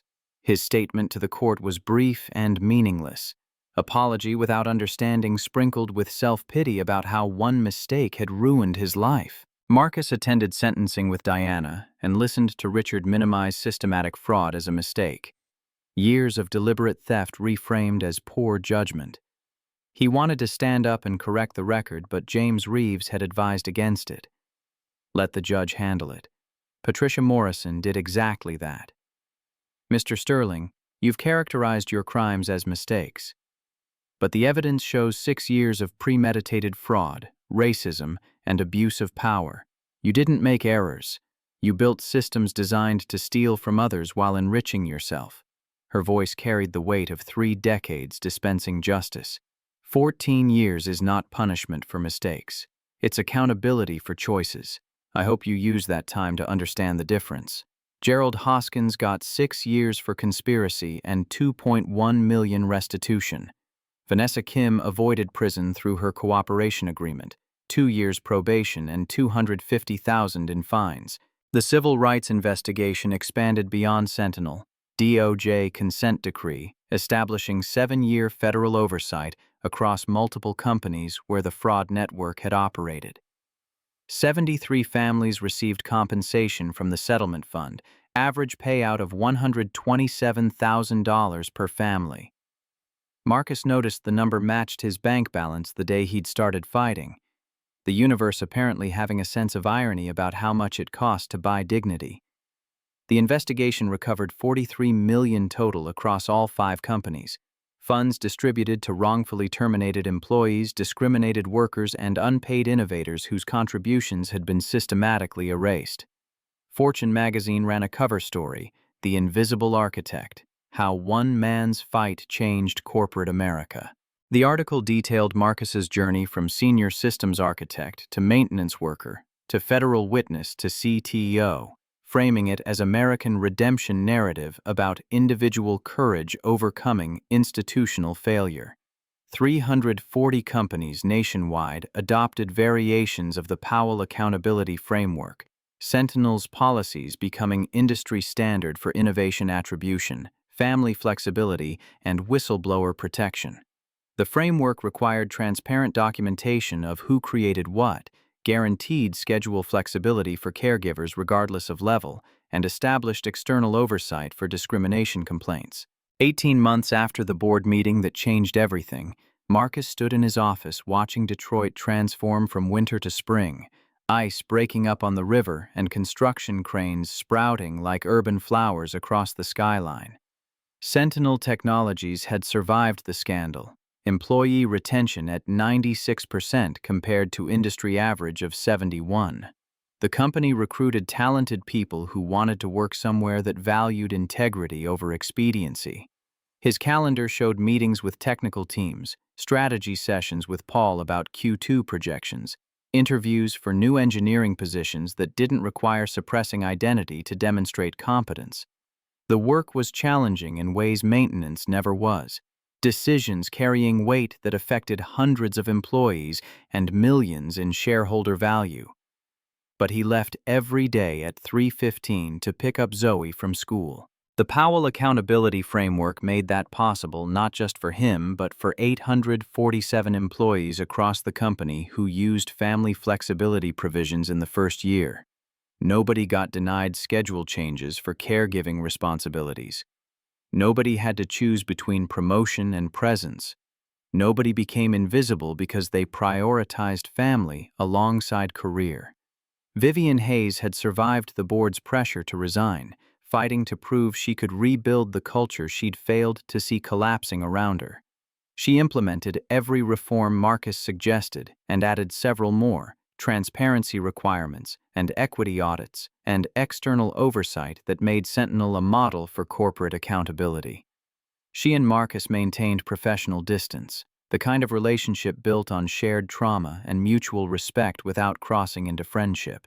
They'd started dating in October 2024, tentative and slow, both of them damaged in different ways by systems that rewarded performance over humanity.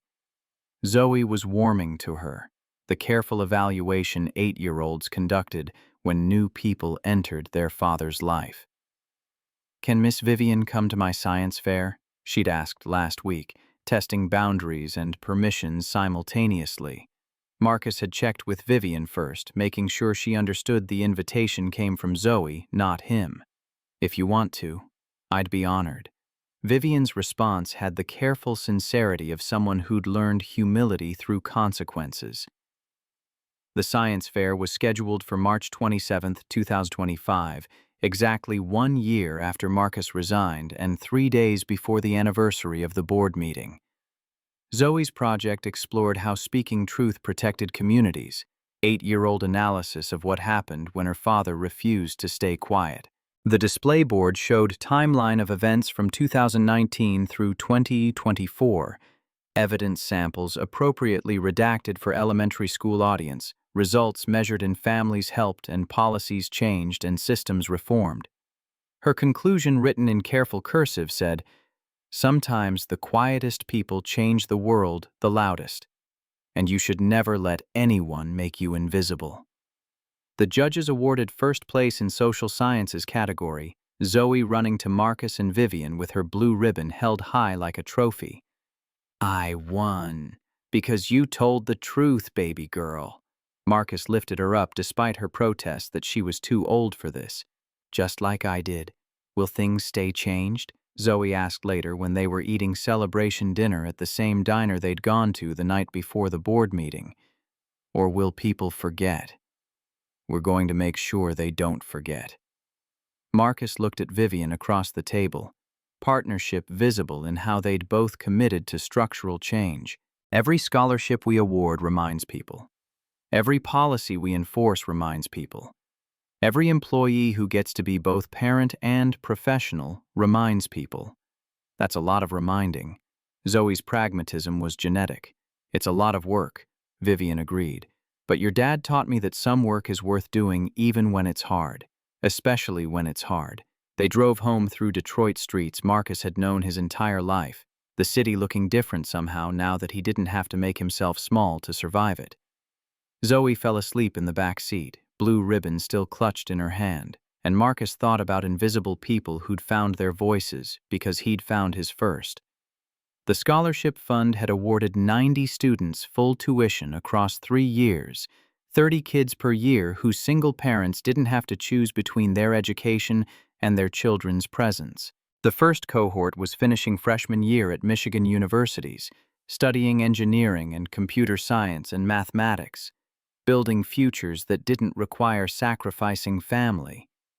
Marcus got updates from some of them, emails thanking him for making college possible, stories about how the scholarship meant more than money because it meant someone saw their family's struggle and decided it mattered. He kept the emails in a folder labeled Legacy, reading them when the weight of management felt overwhelming. One student wrote, "My mom works 3 jobs. She never got to come to my school events because she was always working. Because of your scholarship, she only works 1 job now. She came to my first college presentation. She cried. Thank you for giving me that." Marcus had cried too when he read it, understanding viscerally that changing one life changed concentric circles of lives connected to it. His fight hadn't just been for Zoe. It had been for every child who deserved parents present enough to witness their achievements. The relationship between Marcus and Vivian had started 10 months after the board meeting, after enough time passed that power dynamics felt less toxic and genuine connection seemed possible. She'd approached him at a company function celebrating Sentinel's return to profitability, the scandal having somehow strengthened the business by attracting talent and clients who valued ethical operations. I know this is inappropriate given our history. Vivian's opening had the careful honesty of someone who'd spent months in therapy learning to acknowledge harm without centering her own guilt. But I wanted to ask if you'd have coffee with me, not as CEO and CTO, as 2 people who survived something difficult and might understand each other because of it. Marcus had hesitated, weighing the complications against the fact that Vivian was the only person besides Diana who truly understood what the last year had cost him. Why? Because I'm lonely, and you're one of 3 people in Detroit who knows what it feels like to rebuild yourself. After discovering everything you believed about your own competence was built on ignoring everyone else's suffering. Her vulnerability was real, the kind that couldn't be performed.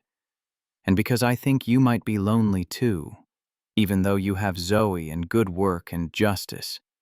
Some kinds of lonely don't get fixed by having the right parts of life in place. She was right, and Marcus hated that she was right. Coffee turned into dinner, turned into careful dating that required explicit conversations about boundaries and power, and whether 2 people could build something healthy from wreckage of what they'd survived.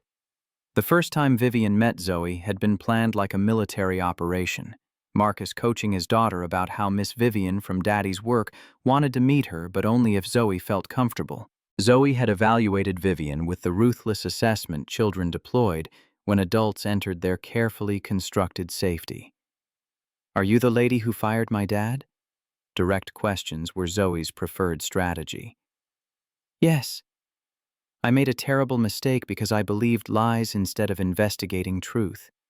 Vivian hadn't tried to soften it. "I hurt your dad when I should have protected him. I'm sorry for that, and I'm trying to do better." "Why should we believe you?" Zoe pushed harder, protective instincts inherited from her father. "You shouldn't. Not yet. Trust gets earned through consistent action over time, not through apologies." Vivian met her skepticism with respect. "I'm hoping you'll give me a chance to prove I mean what I say.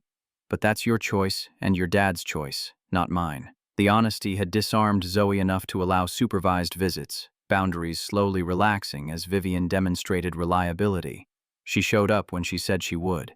She listened when Zoe talked about school projects or friendship drama or missing her mother. She never tried to replace Janelle or claim space that wasn't offered. By the time they moved in together in late 2026, Zoe had upgraded Vivian's status from Daddy's friend to Miss Vivian, who's okay, I guess, to something approaching family. The Christmas before, Zoe had asked permission to call her something other than Miss Vivian. "What do you want to call me?" Vivian's careful neutrality hid how much the question meant. "I don't know. Not Mom because I had a mom, but maybe Vivian, like we're friends?" Zoe tested boundaries with the precision of someone who'd learned adults could leave without warning. Vivian works perfectly, and we are friends. Vivian had hugged her carefully, the kind of embrace that asked permission even in execution. Thank you for letting me be part of your family. Marcus watched them building relationship that didn't require erasing Janelle's memory or pretending the past 3 years hadn't happened.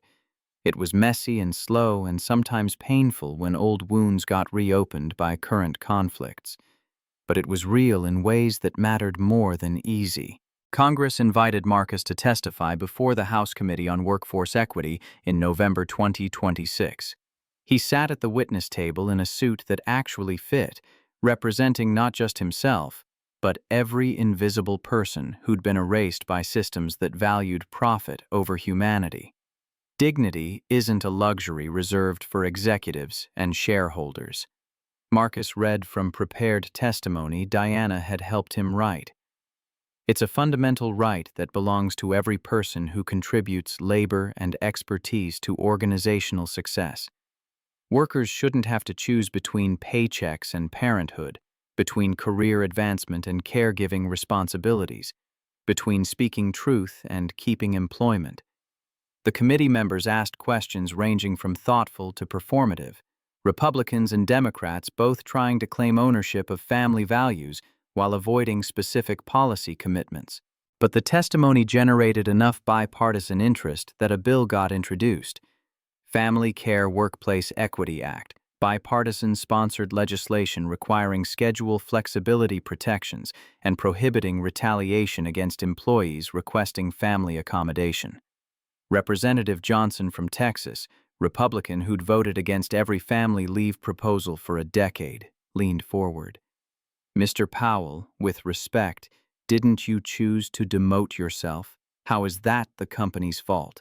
I chose to demote myself because workplace culture treats parenting as liability instead of reality. Marcus didn't flinch from the question. I could either be excellent architect with no time for my daughter or present father with poverty wages. The system forced that choice. It didn't have to. Companies could design roles that accommodate caregiving without punishing career advancement. They choose not to because they can extract more labor from people who have no choice but to accept exploitation. Several committee members shifted uncomfortably, truth-making politics awkward. But you got justice eventually. Isn't that proof the system works? Johnson pushed back. I got justice because I had FBI agent willing to investigate for 6 months, federal prosecutor willing to build case, documentation proving fraud. Marcus let the absurdity speak. How many workers have that? How many single parents can risk everything on hope that evidence will be enough? The system didn't work for me. The system failed me repeatedly. Individual people working outside normal channels gave me justice despite the system. Not because of it.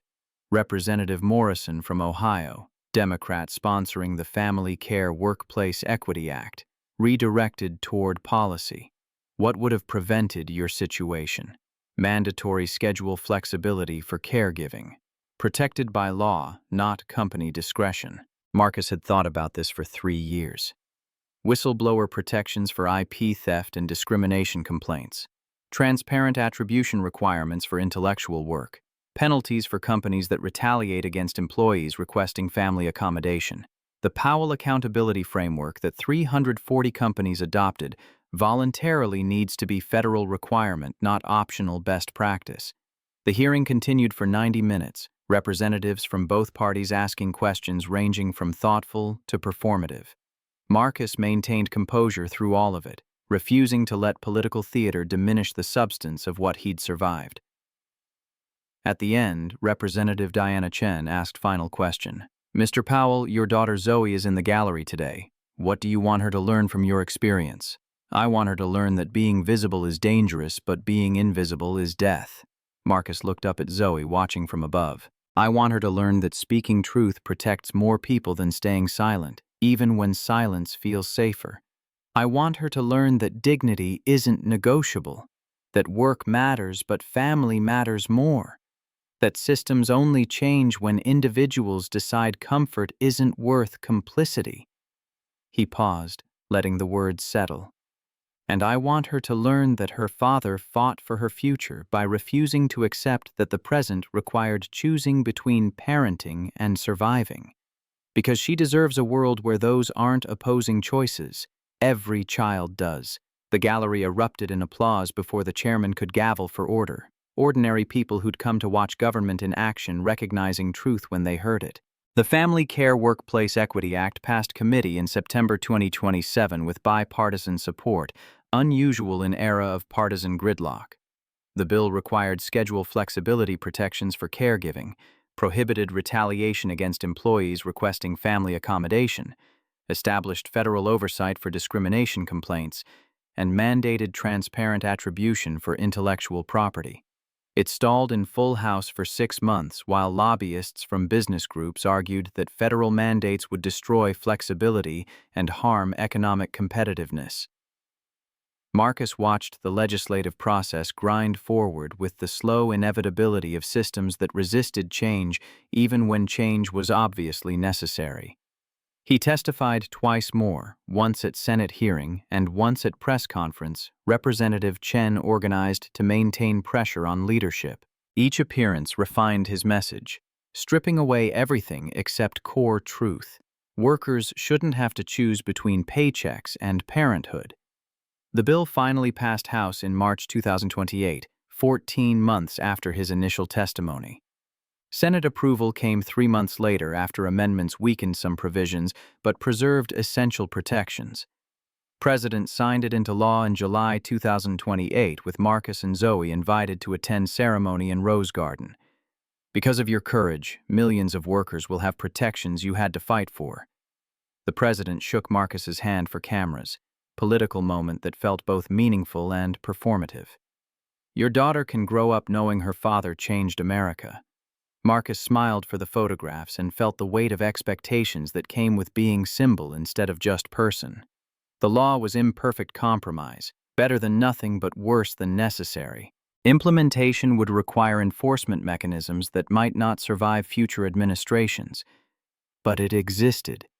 Federal requirement instead of voluntary framework, permanent unless explicitly repealed.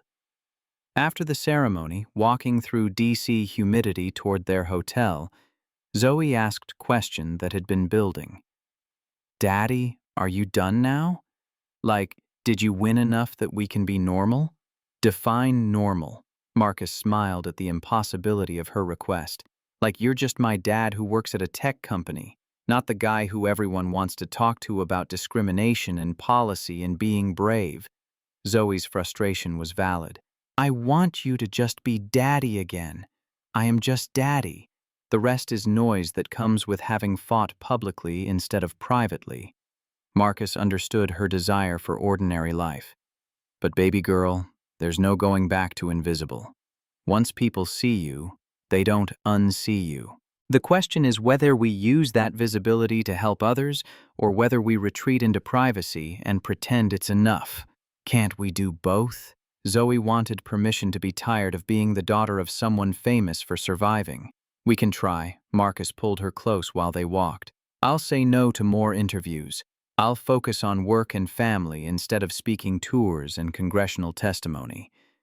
We'll be as normal as possible while still honoring the responsibility that comes with having platform. Do you regret it? Zoe asked quietly. Fighting instead of staying quiet? No. Marcus answered immediately. I regret that fighting was necessary. I regret that systems are designed to punish people for prioritizing family. I regret that your childhood got complicated by my very public battle. But I don't regret refusing to accept invisibility. Because you deserve better than learning survival requires erasing yourself. Vivian, walking on Zoe's other side, added her perspective. Your dad taught me that comfort built on other people's suffering isn't comfort. It's complicity. I regret that I had to learn that lesson by being part of the system that hurt him, but I don't regret learning it and changing because of it. They walked together through D.C. as tourists, another family among thousands navigating monuments to historical struggles. that had required people braver than Marcus to fight battles harder than his. The comparison wasn't self-deprecation, but context. Understanding that individual courage mattered most when it connected to collective liberation. 5 years after the boardroom confrontation, in March 2029, Marcus stood in the same Sentinel Technologies conference room where he'd been fired, now hosting quarterly innovation review, where engineers presented new systems for attribution and compensation. The room had been renovated, new furniture and updated technology, but the space still carried memory of humiliation and vindication.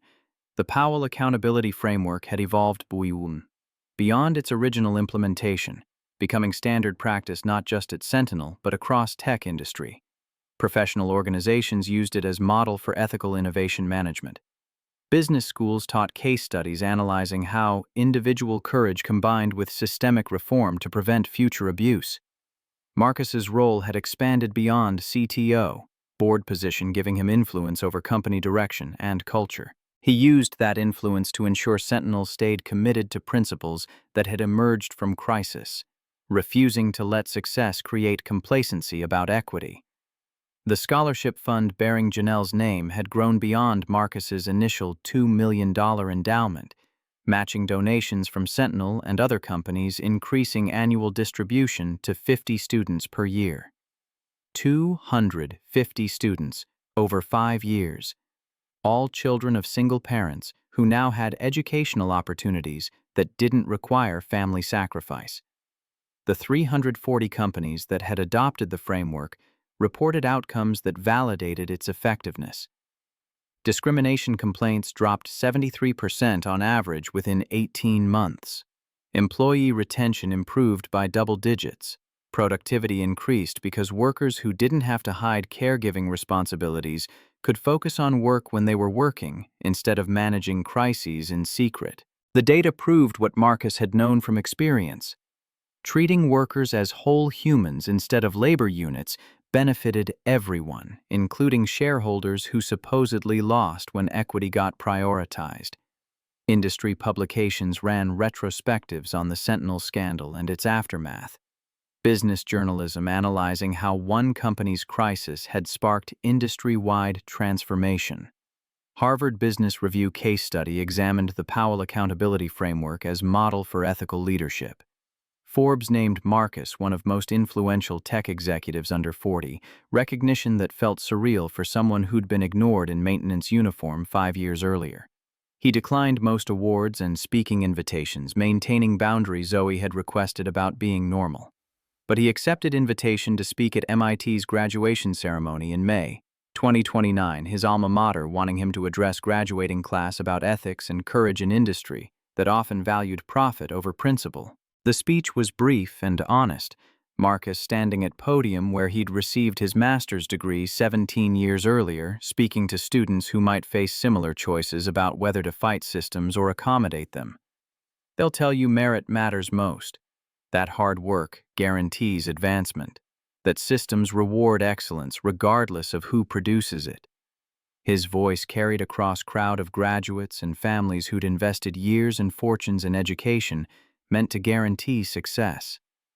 Sometimes that's true, but sometimes systems are built to favor certain people while erasing others. Sometimes speaking truth costs everything you've built.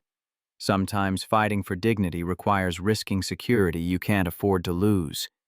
When that moment comes, and it will come for most of you at some point, you'll have to choose. Marcus scanned the audience, seeing young faces full of optimism that would get tested by reality. You can choose comfort by staying silent, accepting that someone else's suffering is price of your advancement. Or you can choose courage by speaking truth, knowing that fighting might cost you everything, but silence will cost you your soul. I chose courage because I had a daughter watching how I responded to injustice. I chose courage because staying invisible was teaching her that survival required erasure. I chose courage because the alternative was accepting that some people matter less than others, and I couldn't believe that while looking in my child's eyes.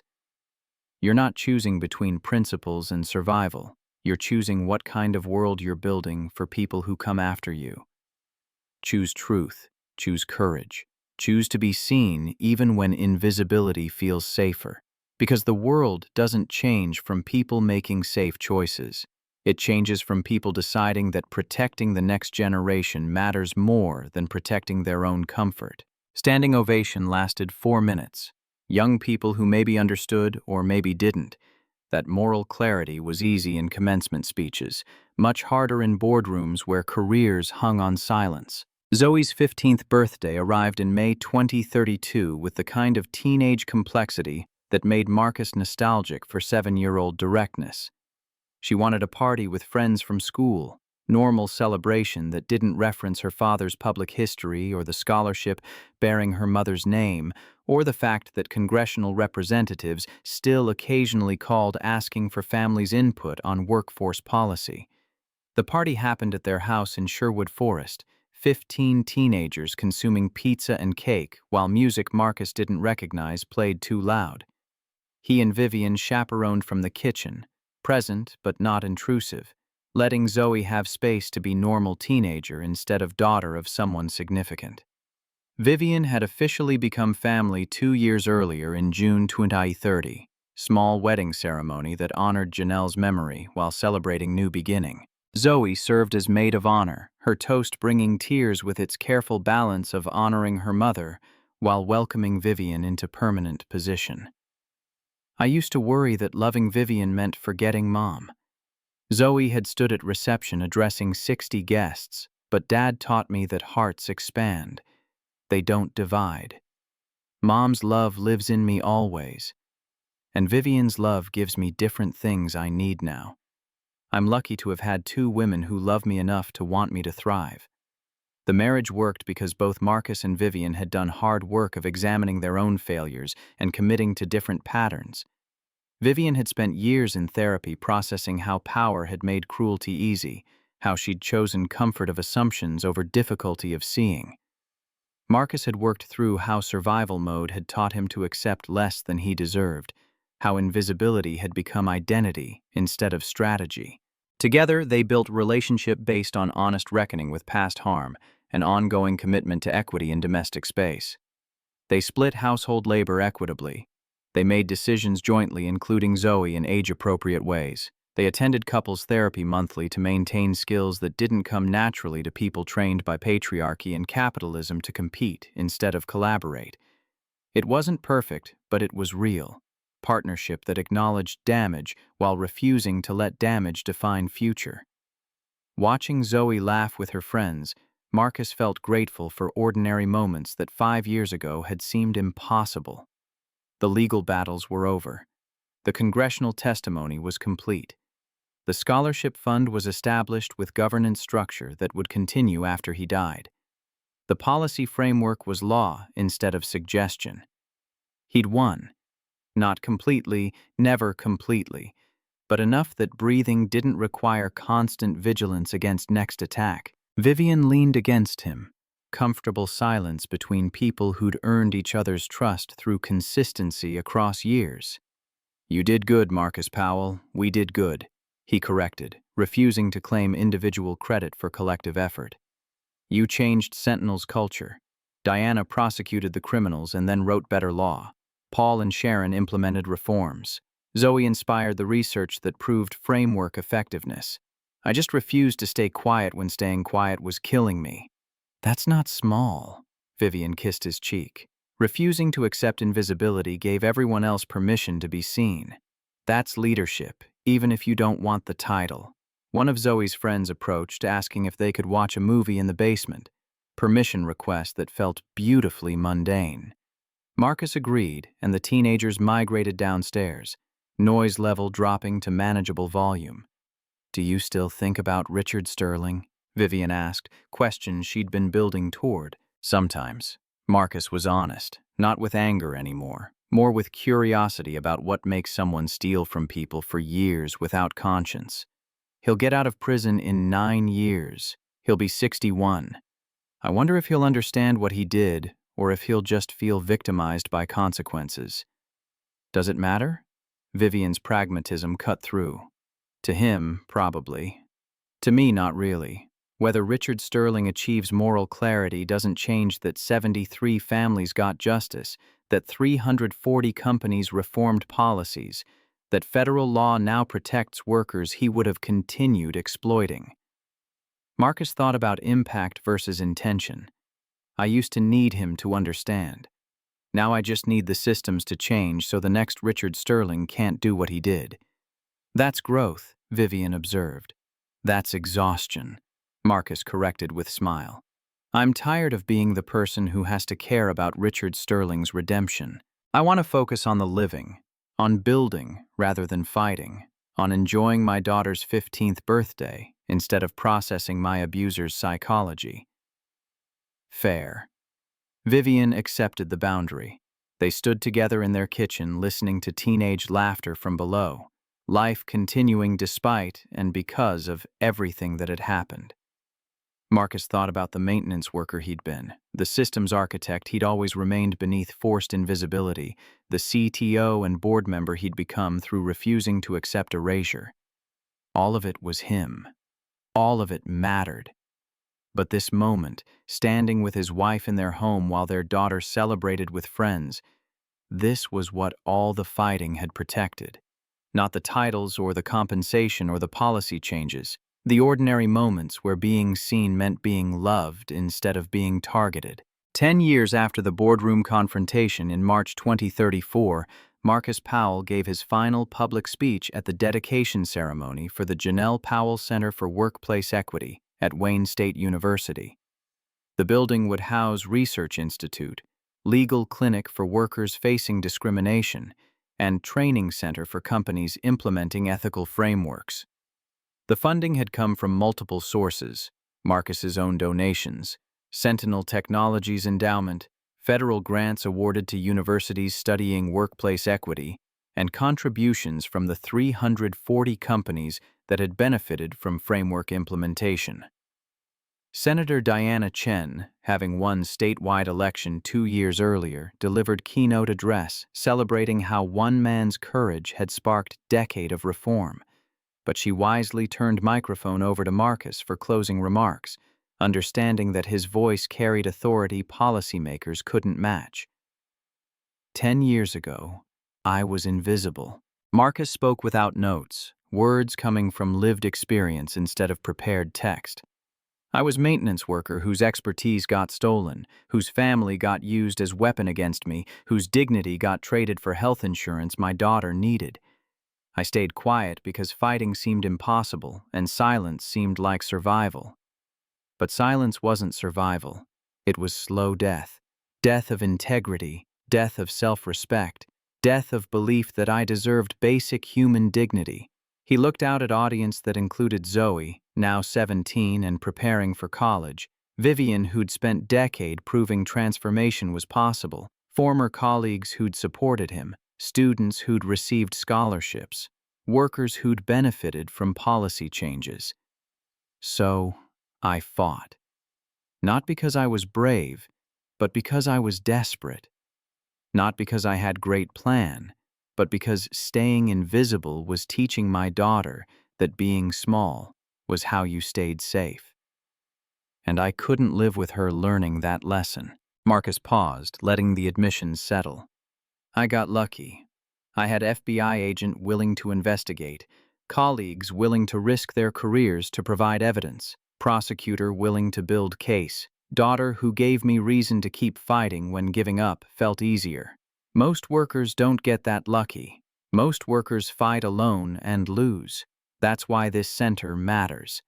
He gestured to building behind him. This center provides what I had to stumble into: legal support for workers facing discrimination, research documenting patterns of abuse, training for companies that want to do better, community for people fighting battles they shouldn't have to fight alone. My daughter told me last week that she's going to law school. Marcus smiled at Zoe, who rolled her eyes with affection. She wants to be employment attorney, defending workers whose dignity gets sacrificed to corporate profit. She learned from my fight that legal structures matter, that policy protects people, that individual courage needs systemic support to achieve justice.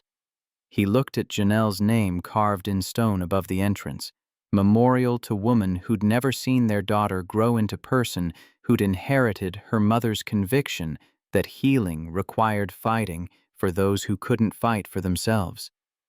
This center bears my wife's name because she taught me that love means showing up, being present, refusing to let systems separate you from people who need you.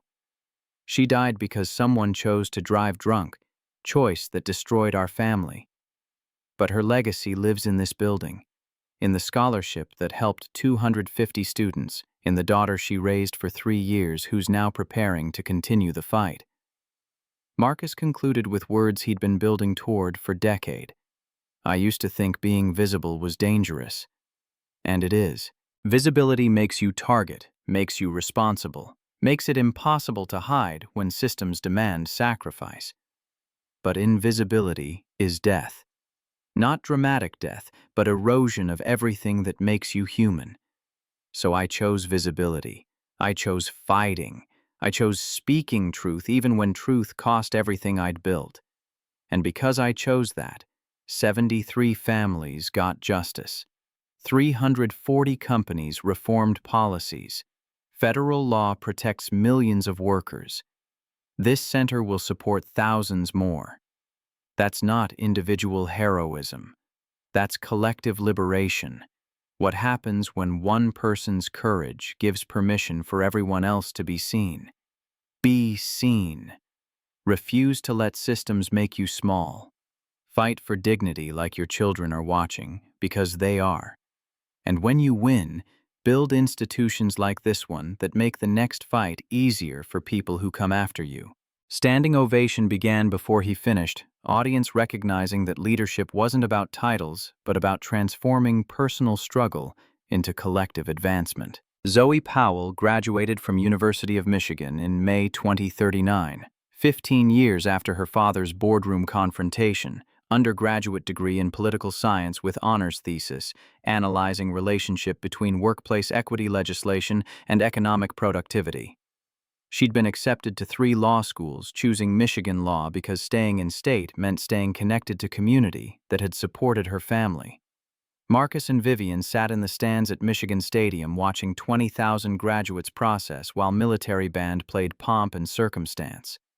The ceremony was long and impersonal, degrees conferred en masse to students whose individual stories got lost in administrative efficiency.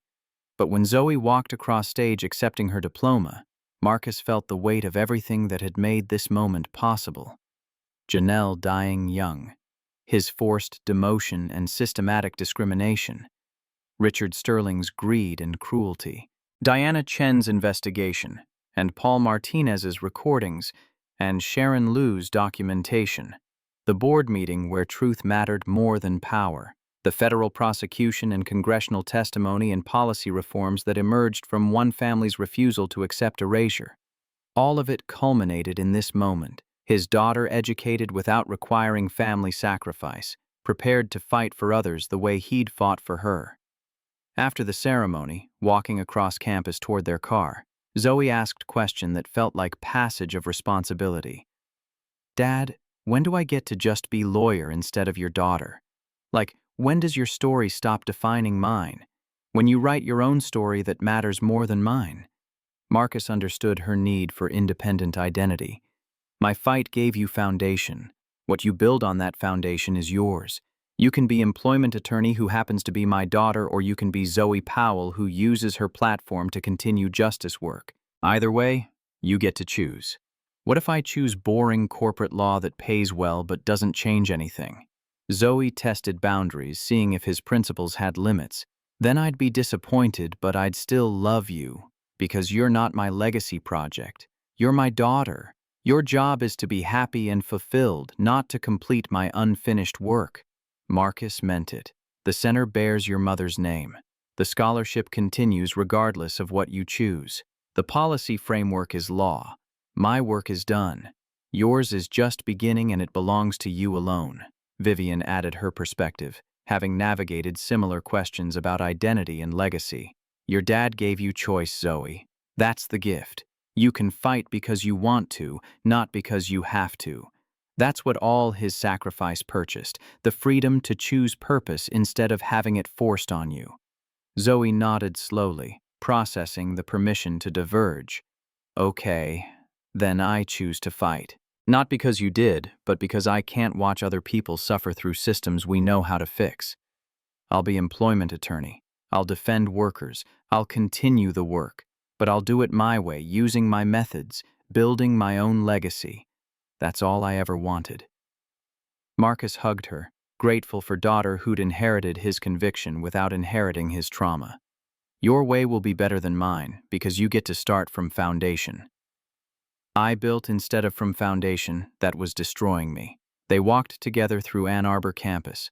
Marcus had attended 27 years earlier, the place that had given him technical expertise without teaching him that systems were designed to exploit rather than reward that expertise. Zoe would attend law school in these same buildings, learning to weaponize legal structures in defense of people the structures were designed to control. The cycle continued, but the starting point had risen, each generation building platform that made next generation's fight more effective. Marcus had fought from invisibility toward recognition. Zoe would fight from recognition toward justice, her privilege being that she didn't have to prove her own worth before defending others. 20 years after the boardroom confrontation, in March 2044, Marcus Powell retired from Sentinel Technologies at age 56. The burnout of 2 decades at executive level finally outweighing the satisfaction of continued reform work. He'd served as CTO for 15 years, board member for 12, and interim CEO for 6 months when Vivian retired to focus on nonprofit sector. His retirement announcement included donation of remaining stock options to the Janelle Powell Center, $10 million that would endow operations in perpetuity.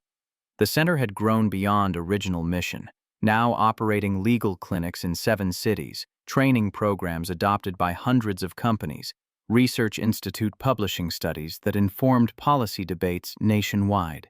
Zoe was 27, partner at Detroit employment law firm, married to another attorney she'd met during law school, raising 2 children who called Marcus Papa, and demanded stories about when he used to clean buildings at night. The stories had become family mythology, simplified narratives that stripped away complexity to deliver lessons about courage and justice. Papa, were you scared when you told the truth? His grandson, 5 years old and obsessed with superheroes, wanted to understand bravery. Terrified, Marcus sat on the floor playing blocks while answering honestly. I thought I might lose everything. My job, my health insurance, my ability to feed your mama. Being scared didn't make me weak. It made the choice to speak up mean something, because brave isn't. Not being afraid. Brave is doing the right thing, even though you're afraid. Did you win? The 5-year-old wanted clear victories. I won some things and lost some things. Marcus built tower while explaining complexity. I lost years of my life being invisible and afraid. I lost time with your mama because I was working so hard to survive. I lost belief that systems would protect me without forcing them to. But I won justice for people who'd been hurt. I won policies that protect workers. I won self-respect from refusing to accept erasure. And I won the chance to teach your mama how to fight, which means she can teach you, which means the winning continues even after I'm gone. Will you be gone soon? The question carried childhood anxiety about impermanence. Not soon, but eventually, like everyone. Marcus hugged him gently. When I am gone, the work continues because I built things bigger than myself. The scholarship helps students. The center defends workers. The law protects families. And your mama fights every day to make the world more just. That's what legacy means. Building things that outlive you. Vivian, now 64 and consulting for nonprofits on organizational transformation, joined them on the floor. Your papa taught me that legacy isn't about being remembered. It's about whether the world is better because you existed. He made the world better. Now we have to keep it that way. Marcus looked at his family, the complicated, beautiful structure built from wreckage and resilience and refusal to accept that some people mattered less than others. Janelle lived in Zoe's commitment to justice. Zoe lived in her children's questions about fairness. The fight lived in institutions that would continue protecting workers after everyone who remembered Richard Sterling was gone. Invisibility had almost destroyed him. Visibility had saved him and sparked changes that saved thousands more. The balance was worth it, even though the cost had been brutal, even though some scars never healed, even though he still woke some nights remembering the humiliation of being dismissed in front of 400 people who watched him shrink. But those nights were rarer now, memory losing its grip as years accumulated. Mostly he felt grateful for the ordinary, for grandchildren playing on his floor, for wife who'd traveled decades-long journey from perpetrator to partner, for daughter who'd inherited his fight without inheriting his pain, for legacy that existed in changed systems instead of just changed hearts. The world hadn't transformed completely. Discrimination continued. Workers still got exploited. Power still protected itself at expense of dignity. But the Powell Accountability Framework protected millions. The Janelle Powell Center defended thousands. The Family Care Workplace Equity Act ensured workers could be parents without punishment. The scholarship helped students whose families sacrificed everything for their education. One person fighting had sparked changes that protected multitudes. Not because Marcus was exceptional, but because he'd refused to accept invisibility as permanent. Because he'd documented systematically rather than complaining vaguely. Because he'd found allies who amplified rather than silenced. Because he'd transformed personal suffering into structural reform. The formula was replicable. That was the point. Any worker facing discrimination could document, could find support, could fight, could win if enough people decided justice mattered more than comfort. Marcus's story was blueprint, not mythology, evidence that systems changed when individuals demanded it loudly enough to force collective response. He'd spent 20 years refusing to be invisible, teaching by example that being seen was worth whatever it cost. The lesson had spread through concentric circles, touching lives he'd never meet, protecting families he'd never know, building future where his grandchildren might not need the courage he'd required because systems had evolved beyond requiring courage just to survive. That future wasn't guaranteed, but it was possible. And possibility, Marcus had learned, was enough to keep fighting for as long as fighting was required. His part was complete. The work continued through others, gathering momentum from his example, building on foundation he'd established, protecting people who'd never know his name but benefited from his refusal to accept erasure. Legacy wasn't about being remembered. It was about whether the world was better because you existed, whether your life built platforms that made next generation's life less brutal, whether your courage purchased permission for others to be brave. Marcus Powell had been invisible, and then he'd been seen, and then he'd used that visibility to ensure others didn't have to fight alone the way he had. That was enough. That was everything. That was how quiet people changed the world loudest, by refusing to stay quiet when silence protected systems built on suffering. He'd chosen to be seen. And because of that choice, thousands of invisible people had permission to emerge into light, to claim dignity, to fight for futures where their children learned that speaking truth was strategy for survival instead of death sentence. The world changed slowly, but it changed. And Marcus Powell, former maintenance worker turned systems architect, turned federal witness, turned policy reformer, turned grandfather, playing blocks on his living room floor, had helped push it forward far enough that going backward would require dismantling institutions and laws and frameworks that had become infrastructure. Infrastructure was hard to destroy. That was why building it mattered more than winning individual battles. Marcus had built well. The rest was up to people who came after, standing on foundation he'd established, reaching toward justice he'd made visible but not yet achieved. His work was done. Their work was beginning. And that was exactly how it should be. Each generation lifting the next until one day, maybe, workers wouldn't need courage to claim dignity because dignity would be guaranteed instead of granted. That day wasn't here yet. but it was closer than when Marcus started fighting. And closer was better than further. Progress was better than retreat. Possibility was better than resignation. He'd chosen to be seen, and the world had changed because of it. Not completely, not permanently, but enough. For now. Until the next person decided invisibility was worse than vulnerability and started the cycle again, pushing systems forward another inch toward justice that remained always necessary and never sufficient, but still worth every sacrifice required to move from what was toward what could be. Marcus Powell had been bigger than the sky, and because of that, so could everyone who came after.